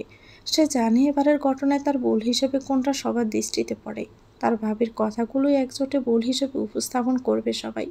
কিন্তু সেগুলো কি আসলেই ভুল? ওইটুকু বয়সে যখন সে স্বামী বুঝত না, স্বামীর মনোরঞ্জন কিভাবে করবে? তাই ভেবা কেন বোঝেনি? নিজেকে প্রশ্ন করে সে। কেবল দু চোখ বেয়ে পানি গড়ায়। চোখের পানিও মনের দুঃখ একাকার হয়ে যায়। এভাবে একটা সময় সে ঘুমিয়ে যায়। সন্ধ্যা গড়িয়ে রাত নেমেছে। ঘড়িতে 8টা বাজে। বেশ কিছু সময় অনেক কিছু ভেবে বিন্দু উকি দিল প্রিয়তার ঘরে। এই নিয়ে 3বার এই ঘরে উকি দিয়েছে, কিন্তু প্রিয়তা ঘুমে থাকার কারণে ফিরতে হয়েছে প্রতিবার। প্রিয়তা ভাবের দিকে তাকিয়ে দেখে কেমন দ্বিধা করছে বিন্দু। সে গম্ভীর কণ্ঠে জিজ্ঞেস করলো, কিছু বলবে? জবাবে বিন্দু বলে উঠল, রাত হয়ে গেছে। দুপুরে তো না খেয়েই ঘুমালে। এখন কয়টা খেয়ে নাও, তোমার জন্য আগেভাগে রান্না করেছি। বিন্দুর দিকে তাকিয়ে মিথ্যে হাসি দিল প্রিয়তা। বিন্দুর কণ্ঠ এখন একদম নরম। সে বুঝে গেল তখনকার দেওয়ার ডোজ কাজ করেছে। মানুষ আসলে শক্তের বক্ত নরমের জম। সে যখন শক্ত বলে বিন্দু এত নরম হয়েছে। সে দাতস্থ কণ্ঠে বলল, যাও আসছি। কথাটা বলে হাদিস বইটা রেখে উঠল প্রিয়তা। এখানে এসে কষ্টগুলো বুকে চেপে ধরছিল তার, তাই মন না চাইলেও হাদিস বই নিয়ে পড়তে বসেছে। সামনের বছর তার এইচএসসি পরীক্ষা। তখন কিন্তু বিষাদের মুহূর্তে একাডেমিক বইগুলো সঙ্গে নিয়ে আসার কথা মাথায় ছিল না। সেগুলো নিয়ে আসলে হয়তো একাডেমিক বই নিয়েই বসত। তবে দুঃখ বলার মাধ্যম হিসেবে এই হাদিস বইটাও মন্দ লাগছে না। কষ্টের গল্পগুলো নতুন দমে অনুপ্রেরণা দিচ্ছে তাকে। কষ্ট বলতে পারছে সে। সাহাবীরা আগে কত কষ্ট করেছে, সে তুলনায় তার দুঃখগুলো অতি সামান্য। বিয়ের পর পড়া বাদ যায়নি তার। জামাই শিক্ষিত, বউকেও শিক্ষিত হতে হবে, এই যুক্তিতে তাইয়েবি তার পড়ার জোর দিয়েছিল। বিয়ের পর সংসারের কাজ তার উপর না চাপিয়ে পড়াশোনাটা চাপিয়ে দিয়েছিল তার স্বামী। আর তাইয়েবের সিদ্ধান্তের উপর ওই বাড়ির কেউ কিছু বলার সাহস পায়নি। লোকটা একটু বেশি জিদি কিনা, সেই সুবাদে লেখাপড়া বেশ ভালোই চলছে প্রিয়তার। সংসার করেও নিয়মিত স্কুল কলেজ করেছে। এসএসসিতে সব বিষয়ে প্লাস পেয়েছিল সে। তারপর তাকে কলেজে ভর্তি করা হলো। এটাও তাইয়েবের ইচ্ছে। সে তখন বিদেশ চলে গিয়েছে, কিন্তু প্রিয়তার খেয়াল রাখা অব্যাহত ছিল। তারপর ধীরে ধীরে সব বদলে গেল। জীবন কখন কোন দিকে মোড় নেয় তা একমাত্র সৃষ্টিকর্তা ছাড়া আর কেউ জানে না, জানতে পারেও না। আমাদের আগে থেকে কিছুই জানা থাকে না পরে কি হবে। সে কি কখনো জানতো তাই তার জীবনসঙ্গী হবে? কিন্তু হয়েছিল তাই। সে পরিচিত মানুষটা হুট করে একদিন তার স্বামীর রূপে হাজির হয়েছিল। এসব ভেবে একটা দীর্ঘশ্বাস ছাড়ল সে। তারপরে এগিয়ে গেল খাবার টেবিলে। বিন্দু অনিচ্ছাতে হলেও বেশ সমাদর করছে তাকে, এটা সেটা তুলে দিচ্ছে। তখনকার বাঘিনী বিন্দু এখন নরম হয়ে ক্ষতে মলম লাগাচ্ছে। এখন খেতে মন চাইবে না তোমার, এটা স্বাভাবিক, কিন্তু জানো তো এখনই তোমার নিয়ম মতো খেতে হবে, তা না হলে মন শক্ত রাখবে কিভাবে? পেট ভরা থাকলে দুঃখ কম লাগে জানো? তাছাড়া ডিভোর্স তো এমন কিছু নয় যার জন্য না খেয়ে থাকতে হবে, তাই না? কত মেয়েরই ডিভোর্স হয়, পরে আরও ভালো ছেলের সাথে বিয়ে হয়, সে সংসারে তখন কিন্তু সুখী হয়। আর এটাই নিয়ম। প্রথম ঘর অনেকের ভাঙলেও দ্বিতীয় ঘর টিকে থাকে বেশিরভাগের। বেশ সুখে থাকা যায় দ্বিতীয় ঘরে। তুমিও সুখী হবে দেখো। বিন্দু হঠাৎ এত মধুর কথা জাল কেন বিছিয়েছে তা এতক্ষণে বুঝলো প্রিয়তা। শান্ত ব্রেনে এখন তাকে আরেক বিয়ের ব্যবস্থা করে এ বাড়ি থেকে তাড়াতে চাইছে। এতে বিন্দু সাপও মরবে, লাঠিও ভাঙবে না। প্রিয়তা এ বাড়ি থেকে বিদায় হবে ঠিকই, কিন্তু সম্পদ এখন ভাগ করে দিতে হবে না। বেশ ভালো পরিকল্পনা করছে তার ভাবি। সে খানিকটা আড়ালেই হাসলো, তারপর শান্ত কণ্ঠে বলল, দ্বিতীয় সংসারে সবাই সুখী হয় না ভাবি, বরং মুখ বুঝে সেসব বিষয় সহ্য করা যায় যা প্রথম সংসারে কোনো মেয়ে করেনি। সে খারাপ এটা না শোনার জন্য হাজার কষ্ট সয়ে দ্বিতীয় ঘর করে প্রত্যেক নারী, কিন্তু আগে থেকে তার নিশ্চয়তা দেওয়া যায় না। তাই এমন ফালতু চিন্তা বাদ দাও। প্রিয়তার এমন কথায় অবাক হয়ে যায় বিন্দু। থমথমে গলায় জিজ্ঞেস করে, এটাকে ফালতু চিন্তা মনে হলো তোমার? প্রিয়তা জোর দিয়ে বলল, অবশ্যই ফালতু চিন্তা। এবার বেশ অবাক হলো বিন্দু। সে ব্রোকিসকে জিজ্ঞেস করলো, তার মানে কি বোঝাতে চাইছো তুমি? সে নিষ্প্রিয় কণ্ঠে জবাব দিল, তুমি যেটা বুঝেছ সেটাই। আমি আর কখনো বিয়ে করব না। একটা মেয়ে মানুষ কখনো সারা জীবন একা চলতে পারে? বিস্মিত অভিব্যক্তিতে জবাব তার। প্রিয়তা গম্ভীর কণ্ঠে বলল, সবাই একাই চলে ভাবি। আশেপাশে সবাই কেবল খানিক পথের সঙ্গী হয় মাত্র। মাঝপথে অনেক সঙ্গীর বদল হয়, হারিয়ে যায়, কিন্তু জীবনটা যার তা সারা জীবন ওভাবেই পার করতে হয়, হোক ভিন্ন সঙ্গীর সহিত অথবা একা। জীবন কেটেই যায়, কিন্তু আমি কেবল জীবন কাটানোর জন্য বাঁচতে চাই না। আমি আমার নিজের সবটা দিয়ে ওসব মানুষকে ভালো রাখার জন্য বাঁচতে চাই যাদের জন্ম থেকে একা চলতে হয়। ফুটপাতের অসহায় বাচ্চাদের জন্য কিছু করে যেতে চাই আমি। কথাটা বলে খাবার শেষ করে উঠল প্রিয়তা। বিন্দু বিস্ফোরিত নয়নে তাকিয়ে রইল। এ মেয়ে দেখি তালাকপ্রাপ্ত হওয়ার আগেই উচ্ছন্ন গেল। প্রিয়তা সেসব উপেক্ষা করেই চলে যায়। আপনারা নিশ্চিত যে দুইজন বিচ্ছেদ চাইছেন? একজন আইনজীবীর সামনে বসে রয়েছে তাইয়েব ও প্রিয়তা, সাথে প্রান্ত উপস্থিত আছে। তারা ডিভোর্সের জন্য আইনজীবীর দ্বারস্থ হতে প্রশ্নটা করল। প্রিয়তা চোখ তুলে তাকালো, জবাবে স্পষ্ট কণ্ঠে বলল, নিশ্চিত না হলে তো আর এখানে আসতাম না। প্রতিক্রিয়া স্বরূপ লোকটি গম্ভীর হয়ে গেল, দাতস্থ কণ্ঠে বলল, তবুও বলছি নিজেরা একবার আলোচনা করে দেখেন। এখন হয়তো হুটহাট একটা ঘোরের মাঝে সিদ্ধান্ত নিয়ে এখানে এসেছেন, কিন্তু ডিভোর্স একবার হয়ে গেলে তো আর কোনো পথ থাকবে না ফেরার। ইসলাম শরীয়ত মোতাবেক নিজের ডিভোর্সি বউকে আবারও বিয়ে করা যায় না, জানেন তো? এজন্য সে তালাকপ্রাপ্ত বউকে আরেক স্থানে বৈবাহিক সম্পর্ক কাটিয়ে সেখানেও ডিভোর্স হলে তারপর বিয়ে করার সুযোগ থাকে। আর সেভাবে কখনো নিজের জীবনে তাকে পাওয়াও হবে না। তাই এখনই আরেকটা বার ভাবুন। বাসায় ফিরে যান, সময় নিন, একসাথে কিছুদিন থাকুন, তারপরও সব ঠিক না হলে তখন আসবেন। এবার প্রিয়তা জবাব দিল, তার আর কোনো প্রয়োজন হবে বলে মনে হয় না। আমরা ভেবেই এসেছি। কথাটা শুনে লোকটা তাইয়েবের দিকে তাকালো। সে একদম নীরব। তা দেখে আইনজীবী লোকটা বলল, আচ্ছা তাহলে আপনারা এখন না হয় একটু আলোচনা করুন, আমি বাহিরে দাঁড়াচ্ছি। নিজের কথার সমাপ্তি টেনে বেরিয়ে গেল লোকটা, সাথে প্রান্ত বেরিয়ে গেল। যাওয়ার আগে বোনের দিকে তাকিয়ে একটু আশার আলো খুঁজল সে। যদি সম্পর্কটা স্বাভাবিক হয়, তাইয়েবের প্রতি প্রিয়তার অনুভূতি জন্ম হয়েছে এটা বুঝেও যদি তাইয়েব ফিরে আসে, এই আশা একটু একটু করে তার মনে গজিয়ে উঠল। সে এক বুক আশা নিয়ে বেরিয়ে গেল আইনজীবীর সাথে। অপরদিকে সেখানে পাথরের মতো নীরব হয়ে বসে রইল দুজন। প্রিয়তা কোনো কথা বলছে না, এমনকি তাইয়েবের দিকে ফিরেও তাকাচ্ছে না। কিন্তু তাইয়েব দৃষ্টি দিল মেয়েটির মুখে। গভীর সে চাহনি। কি মনে করে যেন জিজ্ঞেস করলো, কিছু কি বলার আছে? তাইয়েবের গলাটা কেমন যেন শোনালো। তার কথার ভঙ্গিতে থমকালো প্রিয়তা। এমন কণ্ঠ তো একমাত্র দুঃখ লুকাতে চাওয়া ব্যক্তির হয়, কিন্তু তার জানা মতে তাইয়েবের তো কোনো দুঃখ নেই। সে তো বেশ মজা করে বিয়ে করতে যাচ্ছে, তবে তার গলা এমন শোনাচ্ছে কেন? প্রিয়তা একবার চোখ তুলে দেখতে চাইল তাকে, আবার পরক্ষণে কি মনে করে যেন ফুঁসে উঠল, যে পুরুষ তার মন ভেঙেছে সে পুরুষের যদি কোনো গোপন ভাঙার গল্পও থাকে তাও সে শুনবে না।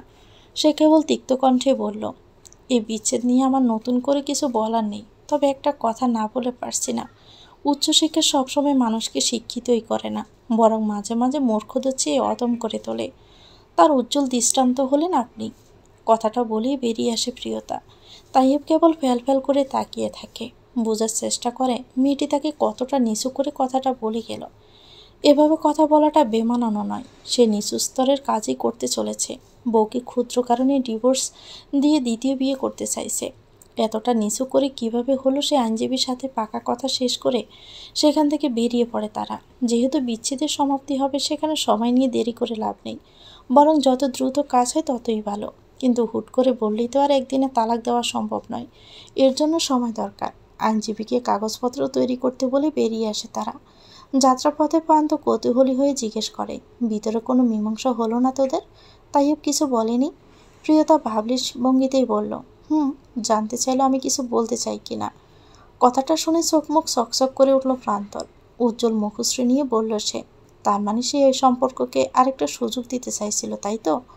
প্রিয়তার এবারও গা ছাড়া জবাব, জানি না আমি। প্রিয়তার উত্তরে সন্তুষ্ট হতে পারল না প্রান্ত। সে তার কথা এড়িয়ে গিয়ে বলল, আচ্ছা তুই তাইয়েবকে জানালি না কেন তুই যে তাকে ভালোবাসিস? এটা জানালে হয়তো সে ফিরতেও পারত। সে তো কেবল তোদের সম্পর্কের ফাঁকা স্থানটাকে কেন্দ্র করে এই বিচ্ছেদ চাইছে। প্রান্তর কথায় তাচ্ছিল্যের হাসি হাসে প্রিয়তা, হেয়ালি করে বলে, তুমি এটা বিশ্বাস করো ভাইয়া? প্রান্ত দাঁতস্থ হলো আবার, বলল, বিশ্বাস না করার কি আছে? তোদের সম্পর্কের গ্যাপ তো সবারই জানা। তাছাড়া তাইয়েব সেদিন এটা সবার সামনে বলল হতো। ভাইয়ের এমন সহজ সরল কথার তপ্ত শ্বাস ছাড়ল প্রিয়তা। গম্ভীর কণ্ঠে বলল, সম্পর্কের ফাঁকা স্থান তো বিয়ের শুরু থেকেই ছিল। সে একটা বছরে কিন্তু একটা বারও সে এসব নিয়ে কোনো অভিযোগ করেনি, এটা ভেবেছ? বোনের প্রতি উত্তরে থতমত খেল প্রান্ত। দ্বিধা করে জিজ্ঞেস করলো, কি বলতে চাইছিস তুই? এটাই যে পরনারীর গন্ধ পেয়েছে সে। তৃতীয় ব্যক্তির আগমন না হলে কোনো বিচ্ছেদ তো দূরে থাক, বিচ্ছেদের কথাও হতো না। সম্পর্কের ফাঁকা স্থান তো একটা বাহানা মাত্র। নিষ্প্রিয় কণ্ঠে জবাব তার। প্রান্ত এবার নিশ্চুপ হয়ে গেল। কথাটা আসলে ফেলনা নয়। তাদের মাঝে নীলির অনুপ্রবেশ না ঘটলে হয়তো তাদের বিচ্ছেদের কথা হতো না কখনো। কেননা তৃতীয় পক্ষের আগমন ব্যতীত যত্নহীন একটা সম্পর্ক বড়জোর পানসে হতে পারে, কিন্তু তিক্ত হয় না। দুজনের মধ্যবর্তী বন্ধন ঢিলা হতে পারে, কিন্তু ছিঁড়ে যায় না। সম্পর্ক তিক্ত হতে দুজনের বন্ধনকে ছিঁড়তে হলে তো অবশ্যই তৃতীয় ব্যক্তির প্রয়োজন। তাইয়েব প্রিয়তার মাঝে সে তৃতীয় সত্তা হলো নীলি। সেই তৃতীয় সত্তা এতটাই ভয়ঙ্কর যে দুজনের চলমান সম্পর্কে বিষ দিয়ে সুমিষ্ট মধুর নেশায় তাইয়েবকে নিজের দিকে টেনে নিয়েছে। সেদিকে তাইয়েব যত আকৃষ্ট হয়েছে, পিছনের সম্পর্কে তত পাটল ধরেছে। তা আজ বিচ্ছেদে গড়াচ্ছে। অথচ তারা হাত ধরার সময় একসাথে সারা জীবন পাড়ি দেওয়ার স্বপ্ন দেখেছিল। বাসায় এসে সারাদিন শুয়ে বসে কাটিয়ে দিল প্রিয়তা। সময় মতো নামাজ আদায় করার পাশাপাশি দীর্ঘ সময় কোরআন মজিদে তেলাওয়াত করল। তাও যেন সময় কাটছে না। ব্যস্তময় জীবনে হুট করে বিষাদ এসে কেমন অবসরে ফেলে দিয়েছে তাকে। আর এই অবসরের সুযোগে বিষাদগুলো মাথা ছাড়া দিয়ে উঠছে। হুটহাটে মনে পড়ছে তাইয়েবের কথা। লোকটার তখনকার ভারাক্রান্ত কণ্ঠস্বর কানে বাজছে। তার কেবলই মনে হচ্ছে সে কি একটাবার তাইয়েবকে নিজের মনের জন্য, তার জন্য গজিয়ে ওঠা অনুভূতির কথা বলে দেখত। যদি সে প্রত্যাখ্যান করত, ছোট হয়ে যেত সে। যেখানে তাইয়েব অন্য কাউকে বিয়ের জন্য বেছে নিয়েছে, সেখানেই প্রস্তাব রাখাটা বেমানান। সে সঠিক কাজ করেছে, নিজেকে বুঝ দিল মনে। তবুও এই অবসরের যন্ত্রণায় এই দুদিনে যেন হাঁপিয়ে উঠেছে। কলেজ পড়াশোনা নিয়মিত হলে হয়তো স্বাভাবিক জীবনে ফিরতে পারবে, কিন্তু তার সব বই নোটসগুলো তো ওই বাড়িতে। এখন সেসব নিয়ে আসবে কি করে? সে জানে তার জন্য ঝামেলা বানুর কান্নাটা অনেকটা কুমিরের কান্নার নেই। তারাও তো তাইয়েবকে দ্বিতীয় বিয়েতে পূর্ণ সমর্থন করছে, তার সাথে লুকোচুরি খেলছে। কিন্তু এই অবেলায় তার মনে হলো এই মানুষটাকে শেষবারের জন্য একটা কল দেওয়া দরকার। নিজ স্বার্থের জন্য হলেও দরকার। মানুষটার স্বার্থের জন্য কত কী না করে। সে না হয় একবার পিছন ফেলে আসা শাশুড়িকে একটা কল দিল। অনেকটা সময় নিয়ে নিজেকে দাঁতস্থ করে জামেলার নাম্বারে কল দিল সে। 2বার রিং হতে কল রিসিভ করলো কেউ। সবে সে সালাম দিবে তখনই কানে বাজলো নীলির বিদ্রূপ কণ্ঠ। কি ব্যাপার প্রিয়তা, হঠাৎ এই নাম্বারে কল দিলে কেন? সবার সামনে গড় ভাঙার গান গেয়ে গোপনে এসে শাশুড়িকে পটাতে চাইছো নাকি? নীলির কণ্ঠ শুনে ক্রুদ্ধ হলো প্রিয়তা। এই মানুষগুলোকে যতই সে এড়িয়ে চলতে চায় ততই এদের সামনে হতে হয় তাকে। সে কাট গলায় বলে উঠল, যার মনে যা লাভ দিয়ে ওঠে তা। অন্যকে পটিয়ে কোনো সম্পর্ক গড়া আপনার স্বভাব। তার এসব ভাবছেন আপনি। এখন তো দেখছি অন্যের ব্যক্তিগত ফোনও রিসিভ করার অভ্যাস করেছেন। অবশ্য অন্য জামাইকে নিজের দিকে আকর্ষিত করা যায় স্বভাব, সে এমনটা করতেই পারে।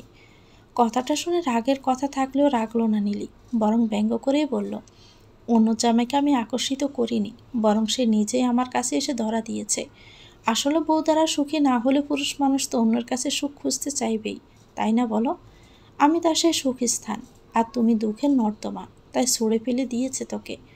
কথাটা বলে খিলখিল করে হাসে নীলি। সেই হাসিতে পুরো শরীর রিরি করে ওঠে প্রিয়তার। সে তাচ্ছিল্য করেই বলে, তবুও ভুলে যাবেন না আমি তার প্রথম চয়েস ছিলাম, আর আপনি তার কাছে অপশনাল। শুধুমাত্র শারীরিক সুখের জন্য আপনাকে খুঁজেছে। এমন সুখ তো আজকাল প্রতিতারাও তার কাস্টমারকে দেয়। কথাটা শুনে রাগে গর্জে ওঠে নীলি। দাঁত কটমট করেই সে বলে, কি বললে তুমি? তোমার সাহস তো কম নয়, আমাকে পতিতা বললে? পতিতা তো বলিনি আপু, তাদের সাথে তুলনা করেছি মাত্র। তাদের আর আপনার মাঝে তফাৎ কোথায় জানেন? তারা যে কোনো ক্লায়েন্টকে টোপ হিসাবে নেয়, আর আপনি নির্দিষ্ট একজনকে টোপ হিসাবে নিয়েছেন, এই তো। আমি কি করছি না করছি তা আমার ব্যাপার, এসব নিয়ে নাক গলাতে হবে না তোমাকে। কল দিয়েছো কেন তাই বলো। ডিভোর্সের সব ব্যবস্থা হয়ে গিয়েছে, তাও শেষরার মতো এ বাড়ির সাথে যোগাযোগ করছো? তোমার লজ্জা করে না?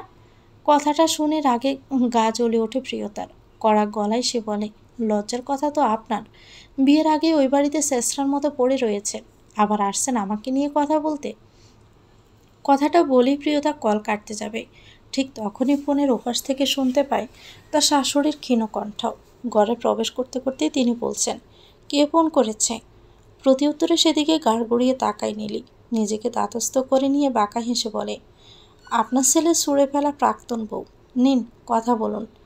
চরম অবজ্ঞা মিশিয়ে কথাটা বলে ঝামেলার নিকট ফোনটা দিল নীলি। ঝামেলা বানু বিস্মিত হয়ে ফোন হাতে নিল, আর তারপরে তার স্পষ্ট কণ্ঠে বলল, কেমন আছো মা? প্রিয়তা অনিচ্ছা সত্ত্বেও বলল, জি আলহামদুলিল্লাহ, আপনি? প্রতি উত্তরে ঝামেলা বানু দীর্ঘশ্বাস ছাড়ল। কপট দুঃখ দেখিয়ে বলল, আল্লাহ যেমন রাখেন তেমনই আছি। কিছু বলবে? হ্যাঁ, আমার বইগুলো ওই বাড়িতে রেখে এসেছি, ওসব যদি পাঠানোর ব্যবস্থা করতেন। তাইবকে হন্তদন্ত হয়ে বাসা থেকে বের হতে দেখে বর্গে গেল ঝামেলা বানু সহ সকলে। এত রাত্রিবেলা কোথায় যাচ্ছে ছেলেটা? তাকে পিছু ডেকেও কোনো সাড়া পাওয়া গেল না। ঝামেলা বানু কেবলই হৈ হৈ করে উঠলেন, কি হলোটা কি তাইবের সাথে? একটু আগেও তো তাকে প্রিয়তার বইগুলো একটু গুছিয়ে দিতে বললেন, সেগুলোই বেশ স্বাভাবিকভাবে গোছাচ্ছিল সে। তারপর হঠাৎ সেই বইগুলো ওভাবে রেখে কোথায় গেল ছেলেটা? কিছু হয়নি তো? দুশ্চিন্তা হতে লাগলো তার। যতই হোক মায়ের মন বলে কথা। এদিকে একটু আগে মায়ের আদেশ মতো প্রিয়তার বইগুলো পাঠানোর জন্য গোছাতে ব্যস্ত হয়েছিল তাইব। তখন স্টাডি টেবিলের বিভিন্ন তাকে সাজিয়ে রাখা প্রিয়তার বইগুলো এক এক করে নামাতে নিতে তাইবের চোখ আটকে গেল নীল রঙে একটা মোটা ডায়েরির দিকে। সে জানে এটা তার না, এবং সে এটাও জানে অন্য ডায়েরির পাতায় লুকোনো গল্পগুলো অনুমতিবিহীন পড়া অনুচিত কাজ। তবুও নিজের কৌতূহলকে দমাতে পারল না সে। প্রিয়তার দীর্ঘদিন ধরে যত্নে লেখা অনুভূতিগুলোকে মেলে নিল চোখের সামনে, যেগুলো নিজের করা এক বিরাট ভুলের সংশোধনী হয়ে ধরা দিল তার নিকট। এই ডায়েরির প্রত্যেকটা পাতার ভাঁজে ভাঁজে লুকিয়ে আছে প্রিয়তার মনের মাঝে তার প্রতি ধীরে ধীরে গজিয়ে ওঠা অনুভূতিগুলো। পৃষ্ঠা সংখ্যা যত এগোচ্ছে প্রিয়তার অনুভূতিগুলো তত গাঢ় হয়ে ধরা দিচ্ছে। আসতে দিলে প্রিয়তা তার প্রতি ভালো লাগাগুলো গাঢ় হয়ে ভালোবাসায় রূপ নেওয়ার চিত্রপট অঙ্কিত হয়েছে এতে। হাত পা যেন অসাড় হয়ে এলো তার, দেহ জোরে সৃষ্টি হলো কম্পন, বুকের বাপাস থরথর করে কাঁপতে লাগলো। চরম আগ্রহ ও উত্তেজনা নিয়ে প্রত্যেকটা শব্দ মস্তিষ্কে গেঁথে গেল। অন্তরালে পড়ে থাকা কারো অযত্নে রচিত এক ভালোবাসাময় কাব্যগাথা নিমিষে পড়তে লাগলো সে। এভাবে একসময় প্রিয়তার লেখা গল্পের শেষ পৃষ্ঠাগুলোর উদয় হলো, যেটা কিনা তাইয়েবের আসার কয়েকদিন আগে থেকে লেখা। তাইয়েব আসার আনন্দ কোনো অপেক্ষার অনুভূতি প্রকাশ রয়েছে সেখানে। প্রিয়তার ঠিক শেষ পৃষ্ঠার আগের দিকের এক পৃষ্ঠায় লিখেছে, মেঘরাজ, আপনি কি জানেন আপনার দূরদেশে গমনে পৃথিবীর কোথাও এক চঞ্চল গাংচিল বিষণ্ণ হয়ে তার ওড়ার গতি কমিয়ে দিয়েছিল। আপনি কি জানেন জ্বরে যেতে যেতে ব্যথিত হয়েছিল কোনো এক অরণ্যের প্রাণহীন পাতা। কোথাও যেন কারো জীবনে বেশ কিছু কম পড়েছিল আপনি নেই বলে। এসব কি আপনি জানেন? মাঝরাতে স্বপ্নে এসে কারো ঘুম ভাঙালেন বলে সে যে ঘুমিয়ে যায়নি আপনার স্বপ্নকে মস্তিষ্কে গেঁথে রাখতে নির্ঘুম রাত্রি পাড়িয়ে দিয়েছে। তা কি আপনি জানেন? আপনি এসবের কিছুই জানেন না। আপনি জানেন না পথে হেঁটে যেতে যেতে সে কতবার দাঁড়িয়ে গিয়েছে খানিকক্ষণ, কোনো কাপড়ে জগুলবন্দি দেখে স্মৃতিস্মরণে আপনাকে জাগিয়েছে তার অবুঝ মন। আপনি এসবের কিছুই জানেন না।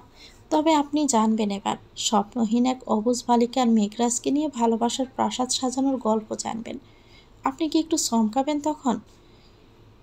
আর একদম শেষ পৃষ্ঠায় লেখা, মেঘরাজ, আমি ঘুমাতে পারছি না। কেন জানেন? কারণ আপনার আগমনের অপেক্ষার আনন্দ আমার ঘুম কেড়ে এক অজানা সিন্ধুকে বন্দি করে রেখেছে। এক সুখের সাগরে ভাসিয়ে নিয়ে যাচ্ছে আমাকে। আমি এক অন্যরকম অনুভূতির সাগরে সাঁতার কাটছি আর প্রহর গুনছি কখন কাল হবে, কিন্তু সময় আর কাটছে না। জানেন মেঘরাজ, আমি আগে জানতাম না ভালোবাসার মানুষের আগমনের অপেক্ষা এত মধুর হয়। ইস, আপনি দূরে না গেলেও অনুভূতি আমার পাওয়া হতো না। কত বড় লস হয়ে যেত, তাই না বলেন? আচ্ছা, আপনি কি এই অনুভূতিগুলো কেমন হয় জানেন মেঘরাজ? আপনি চেয়েছিলেন কেউ আপনাকে ভীষণ ভালোবাসুক, যা দুনিয়াতে আপনি ছাড়া আর কেউ না থাকুক। কেউ আপনার চোখে তাকিয়ে সব দুঃখ বলুক, আপনার কাঁধে মাথা রেখে তার ভরসার স্থান খুঁজুক। আপনি সবসময় চেয়েছিলেন ঠিক যেমন একজন। আপনি আবার এসে দেখবেন এখন আমি পুরোটাই আপনার সেই ইচ্ছে মতন। এটা দেখে কতটা চমকে যাবেন তখন আমি ঠিক জানি না। তবে এটা জানি এক নির্ধারণ মুহূর্ত হবে সেটা। আমি সেই মুহূর্তের অপেক্ষায় মেঘরাজ, আপনার চমকানোর অপেক্ষায়, আপনার থমকানোর অপেক্ষায়। আপনি বৃষ্টি হয়ে দ্রুত জোরে পড়ুন আমার নিকট। আমি অপেক্ষা করছি। 2:45 AM। টানা সময় ধরে ডায়েরির পাতা শেষ করতে বুকের বাপাশে এক শীতল দহন শুরু হলো তাইয়েবের। প্রাপ্তির আনন্দ ভুলের যন্ত্রণা একাকার হয়ে খানিক থমকে রইল সে। তার অন্তরালে প্রিয়তা তাকে ভালোবেসেছিল, তাকে নিয়ে স্বপ্নের প্রাসাদ সাজিয়ে অপেক্ষা করেছিল। সে আসবে বলে অধীর আগ্রহে রাত জেগে কাটালো, আর সে কিনা ফিরে এসে সবটা বৃথা করে দিল। মুহূর্তে ধূলিসাৎ করে দিল মেয়েটির সকল অনুভূতি। তার অপেক্ষাদের এভাবে খান খান করে কীভাবে ভাঙতে পারল সে? সে যখন প্রিয়তাকে অসম্ভব ভালোবাসত, প্রিয়তা তখন তাকে পাত্তা দিত না। আর প্রিয়তা যখন একটু একটু করে তার জন্য ভালোবাসার মহল সাজালো, তখনই কিনা সে অন্যত্র ঘর সাজাতে ব্যস্ত হলো। তীব্র এক অনুশোচনাবোধ ঘিরে ধরল তাকে। মনস্তাপে পড়ে ছাই হয়ে যেতে লাগলো। এসব কি করতে চলেছিল সে? তার ভুলটা সম্পূর্ণরূপে সংগঠিত হওয়ার আগে তার চোখে পড়েছে। আর এই ভুলের সংশোধনপত্র সে নিজেই ওই রকম ব্যস্ত হয়ে বাড়ি থেকে বেরিয়ে গেল। উদ্দেশ্য তার অর্ধাঙ্গিনী প্রিয়তা। বিষাদময় অবসরের মরুভূমির ভালো চরে এক একটা প্রহর গুনছে প্রিয়তা। রাতের ঘুমও যেন চিরতরে বিদায় নিয়েছে। যেখানে পুরো জীবনটাই অশান্তির বিচরণ, সেখানে প্রশান্তির ঘুম তার চোখে নামবে কীভাবে? যত সে দুঃখ বলতে চায়, দুঃখ তাকে আষ্টে পিষ্টে জড়িয়ে ধরে। এই দুঃখগুলোকে খানিক সময়ের জন্য হলেও বিদায় দিতে একটু মুক্ত হওয়ার মাঝে পদার্পণ করলো সে। একটা সময় কেউ ছাদে আসে না বলে ছাদ এখন নির্জন। এই নির্জনতাকে ঠেলে সেখানে প্রবেশ করলো কেউ। কারো আগমনের শব্দ পেয়ে আঁতকে উঠল প্রিয়তা। অজানা আশঙ্কা শরীরে কাঁটা দিয়ে উঠল তার। গাড় বুড়িয়ে তাকালো সে। এই অসময়ে তার পিছনে তাইয়েবকে দেখে বিস্মিত হতে বাধ্য হলো সে। তার এই চমকানো অনুভূতিকে আরও খানিকটা চমকে দিতে আসমকে এগিয়ে এসে তাকে জড়িয়ে ধরল তাইয়েব। আসমকিক এমন ঘটনায় কিং কর্তব্যবিমূঢ় হলো প্রিয়তা। সে নিজেকে দাতস্থ করে নেওয়ার আগে তাইয়েব কাঁপা গলায় বলল, যদি আগে একবার আমি জানতাম আমাকে ভালোবেসেছিলে তুমি। বিশ্বাস করো, অন্য মেয়েকে জীবনে জড়ানো তো দূরের কথা, তাদের দিকে তাকানোর স্পর্ধাও করতাম না আমি। কথাটা শুনে আশ্চর্যের ঊর্ধ্বসীমায় পৌঁছে গেল প্রিয়তা। তাইয়েবের হঠাৎ এমন পরিবর্তন মুখের খেয়ে হারিয়ে গেল কিছুক্ষণ। সব বুঝে উঠতে অক্ষম হলো প্রিয়তা। সে যে তাইয়েবকে ভালোবাসে তার লোকটা জানলো কি করে? পরিবেশের সাথে নিজেকে দাতস্থ করে নিতে সে স্পষ্ট দেখতে পায় তাইয়েবের হাতে তার লেখা সেই নীল ডায়েরিটা। এবার সব কিছু স্পষ্ট হয় তার। কিছুক্ষণ প্রতিক্রিয়া শূন্য থেকে সে আবার তার থেকে ছাড়িয়ে নেয় নিজেকে। নির্লিপ্ত ভঙ্গিতে দেখতে থাকে তাইয়েবকে। তাকে এভাবে নিশ্চুপ হয়ে তাকিয়ে থাকতে দেখে মাথাটা নুয়ে ফেলল তাইয়েব। অনুতপ্ত গলায় বলল, নিজের অজান্তেই ভুল করেছি আমি। তুমি থাকাকালীন অন্য কাউকে জীবনে জড়িয়েছি। এ ভুলের কি ক্ষমা হবে? প্রিয়তা এবার নিজেকে পুরোদমে ধাতস্থ করে নিল। মাঝের কয়েকদিনে মনে জ্বালা আগুন এবার দাউ দাউ করে জ্বলল। সে আগুন নেভাতে সে তাচ্ছিল্য ভরেই হাসল আনমনে। তারপর গম্ভীর কণ্ঠে বলল, এটা তো ভুল নয়, এটা অন্যায়। আর অন্যায়ের কি কখনো ক্ষমা হয়? প্রিয়তার প্রশ্নে থমকে গেল তাইয়েব। প্রশ্নটাতে শিকড় নাড়িয়ে দিল। সত্যি সে অন্যায় করেছে মেয়েটির সাথে, তার হক নষ্ট করেছে। এমন নিচু কাজের ক্ষমা কি এত সহজে প্রাপ্য তার? সে কিছুটা সময় নিয়ে ভারাক্রান্ত কণ্ঠে বলল, প্রায়শ্চিত্ত তো হয়। প্রিয়তা কাটকাট কণ্ঠে বলল, প্রায়শ্চিত্ত ও ভুলের প্রাপ্য, অন্যায়ের প্রাপ্য তো একমাত্র শাস্তি। তবে তুমি শাস্তি দাও। তোমার দেওয়া সব শাস্তি আমি মাথা পেতে নেব। তোমাকে রেখে অন্য কাউকে বিয়ে করার সিদ্ধান্ত নেওয়াটা আমার জন্য যতটা কষ্টের ছিল, তার চেয়ে তোমার বেঁধে দেওয়া অতি কঠোর শাস্তিও সহ্য করা সহজ লাগবে আমার কাছে। তুমি যা খুশি দাও আমায়। তোমাকে আরও একটিবার জীবনে পেতে সব দণ্ড সয়ে যাব আমি। কোনোরূপ বিলম্ব না করে জবাব দিল তাইয়েব। তারপর কিছু সময় নিশ্চুপ থেকে সে মাথা নুইয়ে বলল, ভালোবাসি প্রিয়, ভীষণ ভালোবাসি তোমাকে। প্রতিউত্তরে প্রিয়তা সরু চোখে তাকিয়ে বলল, আপনার ভালোবাসা বিষাক্ত। এমন ভালোবাসা আমি চাই না। আপনার ভালোবাসা কেবল শরীর বোঝে, কিন্তু মন বোঝে না। কেবলমাত্র দৈহিক সম্পর্কের জন্য যে ভালোবাসা তার ব্যক্তিগত মানুষকে দূরে ঠেলে অন্য কাউকে নিজের জীবনে গ্রহণ করে, যে ভালোবাসায় দৈহিক বিনিময় খোঁজে, সেটা কখনো স্বচ্ছ ভালোবাসা হতেই পারে না। আজ ছেড়ে দেন আমাকে। আপনার জীবনে ফিরে পাওয়ার আশা, কোনো ভরসার আপনার কাছে ফিরবো আমি, যে তার বউয়ের অপূর্ণতায় নিজেকে সংযত রাখতে পারে না, শুধুমাত্র শারীরিক স্পর্শের চাহিদায় পরকীয়ায় জড়ায়। সে যে বিয়ের আগে নিজের চরিত্র হেফাজত রেখেছে, এটারই বা বিশ্বাস করবে কে? আর যে ব্যক্তির চরিত্র নিয়ে এত সংশয়, তার সাথে আর যাই হোক, সুখের সংসার হয় না।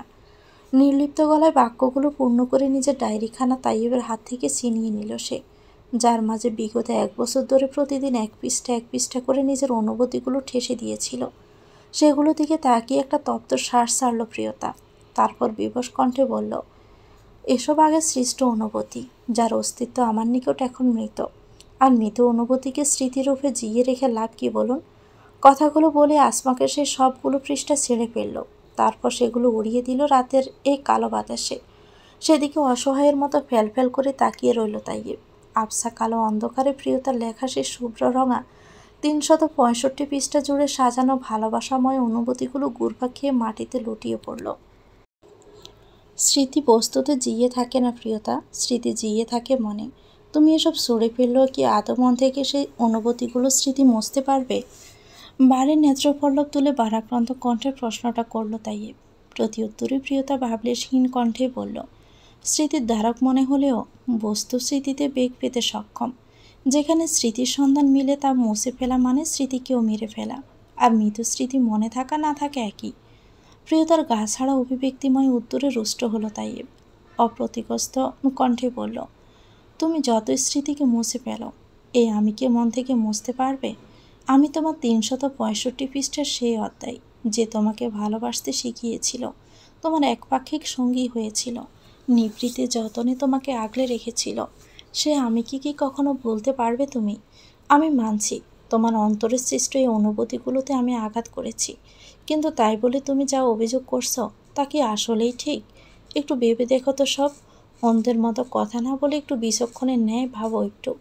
আমার চরিত্র নিয়ে প্রশ্ন তোলার আগে একটিবারও কি ভেবে দেখো সব? কেন তোমাকে বিয়ে করেছিলাম বলো? তোমাকে বৈধভাবে নিজের করতে নয় কি? তাহলে অবৈধ সম্পর্কে জড়াবো কখন তা ভাবলে কি করে? তোমাকে যখন আমি বিয়ে করেছি তখন তোমার বয়স কম ছিল, আমাকে তুমি ভয় পেতে। এজন্য কি তোমাকে আমি সময় দেইনি? হ্যাঁ, আমি মানছি, ভুল করে প্রথম দিন তোমাকে অ্যাপ্রোচ করার ট্রাই করেছিলাম, কিন্তু তারপরে কি আর কখনো স্বামীর ওদিকে নিয়ে গিয়েছি? তুমি যখন সেদিন আমাকে তোমার কাছাকাছি যাওয়া নিয়ে সবার সামনে লজ্জায় ফেলেছিলে, তখনও কিন্তু আমি কিচ্ছু বলিনি।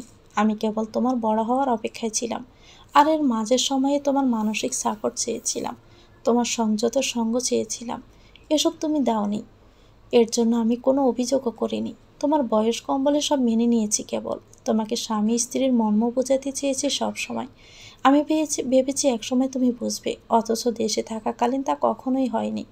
আমি অনেক চাইলেও বিদেশ থাকাকালীন একটা দিন তুমি আমার সাথে ভিডিও কলে কথা বলোনি। অডিও কলে কথা বললে হু হামূলক জবাব ছাড়া বাড়তি কোনো কথাই বলতে না। তোমার ব্যক্তিগত ফোন থাকা সত্ত্বেও আমাকে নিজ থেকে কখনো কল দিতে না, আমি দিলে তেমন কথা বলতে না। এজন্য তো একসময় আমাদের কথা বলাই টোটালি অফ হয়ে গেল। তাহলে আমি কোন ভরসায় বিশ্বাস করতাম আমাকে তুমি চাও, যখন সব ক্ষেত্রে তুমি আমাকে এড়িয়ে চলতে? আমাদের সম্পর্কটা তখন এমন অবস্থায় আরেকজনকে বিয়ে করতে চাওয়াটা কি আমার অন্যায়? তুমি বলেছ আমার ভালোবাসায় মন বোঝে না, শরীর বোঝে। যদি এমনটাই হতো তবে বিয়ের পর তোমার ভয় পাওয়াটাকে আমি কখনো প্রাধান্য দিতাম কি? আমি যদি শরীরে বুঝতাম, একটা বছরে এক বিছানায় আমার পাশে থাকার পরও তুমি এভাবে ভার্জিন থাকতে। তাছাড়া এখন তো তুমি প্রাপ্তবয়স্ক হয়েছ, এখন তো তুমি শারীরিকভাবে সম্পূর্ণ। তবুও কি শারীরিক চাহিদার জন্য আরেকটা বিয়ে করতে চাইতাম? একটু বুদ্ধি খাটিয়ে ভেবে দেখো তো সব। তুমি অবধি যা যা বলছো আসলে কি সব সত্য কি না? একটানা কথাগুলো বলেই থামলো তাইয়েব। ব্যগ্রতার দরুন ঘন ঘন শ্বাস পড়ছে তার। সে কিছুক্ষণ সময় নিয়ে নিজেকে ধাতস্থ করলো, তারপর আবারও বলল, এখন তুমি প্রাপ্তবয়স্ক প্রাপ্তমনস্ক হয়েছ। আমি চাইলে এখন তোমার সাথে সাংসারিক কার্যে লিপ্ত হতে পারতাম, কিন্তু আমি ভাবতাম আমাকে তুমি মন থেকে মেনে নিতে পারোনি এখনো। আর মনবহীন বৈবাহিক জীবন আমি বৈধ দর্শন ভিন্নে অন্য কিছু ভাবতে পারি না। আর যে কোনো একজনের অনিচ্ছায় একত্রিত হওয়া হলো, মনবিহীন দেহ আমার চাই না। তাই তোমাকে মুক্তি দিতে চেয়েছিলাম। আমি চেয়েছিলাম যেখানে তুমি মন থেকে সুখে থাকতে পারো সেখানে যাও। তোমাকে ভালোবাসি, তাই তোমার ভালো থাকাটাই মুখ্য ছিল আমার কাছে। অথচ তুমি এসব না, তুমি বললে। তুমি তখন কোর্টেও আমার সাথে মিসবিহেভ করেছ, আমি কিছু বলিনি। তোমার জায়গায় নিজেকে বসিয়ে ভেবেছি। তুমিও তেমন একবার তোমাকে আমার জায়গায় বসিয়ে দেখো, আশা করছি তুমি বুঝতে পারবে আসলে অন্যায় নাকি ভুল। প্রিয়তা এবার স্তব্ধ হয়ে যায়। তাইয়েবের কথাগুলো তার মস্তিষ্কে বাজতে লাগলো। নিজের চোখের সামনে যেন ভেসে উঠল সবটা। তাইয়েবের একটা কথাও মিথ্যে নয়। সে সবসময় এড়িয়ে এড়িয়ে চলছে তাইয়েবকে। বিয়ের প্রথম দিনের ঘটনাটা ভয় পাইয়ে দিয়েছিল তাকে। আস্তে ধীরে সেটা অভ্যাসে পরিণত হয়ে গিয়েছিল। তার ফোন কলে তার সাথে কথা বলতো না, জড়তা দরুন। ভিডিও কলেও আসতে লজ্জা পেত। কিন্তু এসব যে ঐকান্তিক ব্যাপার হবে তা সে জানতো না। হুট করে লজ্জা পেয়ে গেল সে। একপাক্ষিক নিজের দিকটা ভেবে অন্যের উপর দোষারোপ করাটাও চরম অন্যায়। শক্ত পাথরের ন্যায় মনের আড়ালে সৃষ্টি হওয়ার অনুশোচনায় চাপা পড়ে গেল সে। অনুতাপে পড়তে লাগলো কেবল। তাইয়েবের অনুতপ্তের সুর এবার তার কণ্ঠে এলো। সে কাঁপা কাঁপা গলায় বলল, আপনি যা করছেন তাকে যদি আমি অন্যায় বলে থাকি, তবে আমি যা আপনাকে অপবাদ দিয়েছি তা ঘোর অন্যায়। আপনার চেয়ে বড় শাস্তি আমি ডিজার্ভ করি। কথাটা বলে মাথা নত করে ফেলল সে। প্রিয়সিনীর মুখশ্রীর পানে তাকিয়ে তপ্ত শ্বাস ছাড়ল তাইয়েব। দাতস্থ কণ্ঠে বলল, জেনে শুনে করা দোষ অন্যায়, কিন্তু অজান্তে করা দোষ অন্যায় নয়, বরং ভুল। তুমি জানাতে বা অজানাতে কোনো বাছবিচার না করে নিজের ইগো যা বলেছে, নিজের একপাক্ষিক দিকটা ভেবেই এসব বলেছ। আমি নিজে থেকে যা ভেবে নিয়েছি তাই ধরে সিদ্ধান্ত নিয়েছি। আমরা মিউচুয়াল সিদ্ধান্তে না গিয়ে দুজনেই নিজেদের মতো করে একক সিদ্ধান্ত নিয়েছি। আমাদের দুজনের দোষটা এখানেই, কিন্তু এটাকে অন্যায় বলতে পারি না। এটা ভুল। পরিস্থিতিটাই হয়তো এমন ছিল যে এ ভুল করতে আমরা বাধ্য হয়েছি, কিন্তু এই ভুল এখন সংশোধনযোগ্য। তার জন্য অবশ্যই দুজনের সঠিক বুঝ দরকার। কথাগুলো নীরব হয়ে শুনল প্রিয়তা। বেশ কিছু সময় ধরে কিছু ভাবল সে। তারপর দ্বিধান্বিত কণ্ঠে বলল, কিন্তু নীলিয়াপুর ব্যাপারটা? তাইব একটা দীর্ঘশ্বাস ছাড়ল। মলিন কণ্ঠে বলল, আমার আর নীলির মাঝে এমন কোনো সম্পর্ক নেই যেখান থেকে বেরিয়ে আসা সম্ভব নয়। বিয়ের ডেটও ফিক্সড হয়নি, তাই ওটা কোনো বিষয় নয়। সে আমার ছোটোবেলাকার বান্ধবী ছিল। সব ক্লাসে একসাথেই আমরা পড়েছি। আমাকে সে আগে থেকেই পছন্দ করত। আমাদের সংসারে যখন তোমার কোনো মানসিক সাপোর্ট পায়নি, তখন আমাকে সাপোর্ট দিয়ে এসেছে সে। আমার ইউকে থাকাকালীন অসুস্থতার সময়টায় যখন তুমি জানতেও চাও না, তখন আমার খেয়াল রেখেছে সে। আমার বিপদাপদে যখন তোমাকে ফাঁসা পাওয়ার কথা ছিল, তখন নীলই ফাঁসি থেকেছে। আর সে যখন আমার সর্বপর্যায়ে থেকেছে, সবসময় তাই এখানে ভালোবাসা ছাড়া অন্য কোনো স্বার্থও নেই। আমার সে বেটার ছেলে ডিজার্ভ করে সে, তাও আমার সঙ্গী হতে চেয়েছে। সবটা বিবেচনায় আমি ভেবেছিলাম যখন আরেকজনের সাথে ইনভলভ হতেই হবে, তখন হোয়াই নট নীলি। তাই ওকে প্রথম বিয়ের প্রস্তাবটা দেই আমি। সে রাজি হওয়াতে বাসায় জানায় যে দেশে ফিরে ওকে বিয়ে করব। ওর আমাকে বিয়ে করতে আপত্তি না থাকলেও সতীনের সংসার করাটা তার রেপুটেশনে লাগতো, তাই তোমাকে ডিভোর্স দিতে বলে। বাকিটা তো তোমার জানাই আছে। কথাগুলো শুনে কেমন বিষণ্ণ সুন্দর অনুভূতি হলো প্রিয়তার। তাইয়েবের কোনো পরকীয়া ছিল না। সে কেবল ভালোবাসার অভাবে পড়ে আরেকটা বৈধ জীবনে পদার্পণ করতে চেয়েছিল মাত্র। অথচ সে কিনা কি ভেবে মনে কষ্টে পুষল। ব্যাপারটা ভাবতে দুচোখ ভিজে গেল তার। তাইয়েবের দিকে দৃষ্টি দিল প্রিয়তা। লোকটা পবিত্রভাবে তার জীবনে ফিরে এসেছে। ব্যাপারটা আনন্দঘন মুহূর্ত হলেও ভুলগুলো কেমন পীড়া দিল। তাই খুশি হয়েও খুশি হতে পারল না সে। আবার মনে ঘৃণাও ঠাঁই দিতে পারল না আর। সে শেষবারের মতো ইতস্ত কণ্ঠে বলল, কিন্তু নীলি আপু তো আপনার আর তার বিয়ের অপেক্ষায় আছে। আপনি আমার জীবনে ফিরলে তার নিকট বিলীন হয়ে যাবেন না? কথাটা শুনে ব্রু কুঁচকে তাকালো তাইয়েব। তারপর নিষ্প্রিয় কণ্ঠেই বলল, নিজের প্রেয়সিনীর জীবনেই যদি বিলেন হয়ে বাঁচি, প্রেয়সিনীর জীবন গল্পের বিলেনের নিকট হিরো হয়ে কী লাভ বলো তো? কথাটা বলে লম্বা শ্বাস নিল সে। প্রতি উত্তরে স্মিত হাসল প্রিয়তা। তারপর উল্টো দিকে ঘুরে দাঁড়ালো। কিছুক্ষণ দুজনের মাঝে নীরবতা চলল। নিজেরা কিছুটা সময় দিল নিজেদের। সেই সময়ের স্রোতের টানে অনুশোচনার পানিতে নিজেদের মনে সৃষ্ট পূর্ব অনুভূতিগুলো ধুয়ে এখন একই অনুভূতি সৃষ্টি হলো। নিভৃতে সেই অনুভূতিকে উপভোগ করলো তারা। রাত্রি গাঢ় হলো। রাতের হাওয়া বৃদ্ধি পেল। সেই হাওয়ার চুলগুলো উঠতে লাগলো প্রিয়তার, যেগুলোর কিছু অবাধ্য অংশ তাইয়েবের শরীর ছুঁয়ে দিল। খানিকক্ষণ আবসা আধারের মাঝে তাকে দেখে গেল তাইয়েব। তারপর রাশবাড়ি কণ্ঠে বলল, কি করবে এখন? প্রিয়তি ইতস্ত করেই বলল, ভালোবাসায় সৃষ্ট ক্ষতে মলম লেগেছে, ক্ষত না সারিয়ে কি উপায় আছে? কথাটা শুনে স্মিত হাসল তাইয়েব। বুকের বাঁ পাশে শীতল এক শিহরণ বইল। সেই শিহরণ ছুঁয়ে দিল প্রিয়তাকেও। বুক ভরে শ্বাস নিল সে। তারপর তাইয়েবের কাছ ঘেঁষে দাঁড়িয়ে গেল। তাইয়েব তার আগমনের অর্থ বুঝল। স্মিত হাসল সেও।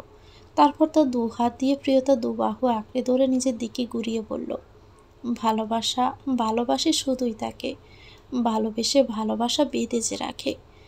কথাটা শুনে লজ্জাত হাসি দিল প্রিয়তা। তারপর আস্তে ধীরে তাইয়েবের গায়ের সাথে লেপটে গেল। তাইয়েবও জড়িয়ে নিল তাকে। প্রিয়তা নিচু কণ্ঠে বলল, হৃদয়ের মাঝে বেঁধে রাখবো আপনাকে, খুব খেয়ালে নিভৃতে যতনে। কথাটা বলে লজ্জা পেল নিজেই। মুখ গুজে ফেলল মেঘরাজের বুকের মাঝে। তার লজ্জায় স্মিত হাসির রেখা ফুটল তাইয়েবের অধরে। সে আরও খানিকটা নিজের সাথে মিশিয়ে নিল প্রিয়সিনীকে। তারপর তার কপালে অধর শুইয়ে দিয়ে বলল, ভালোবাসি প্রিয়।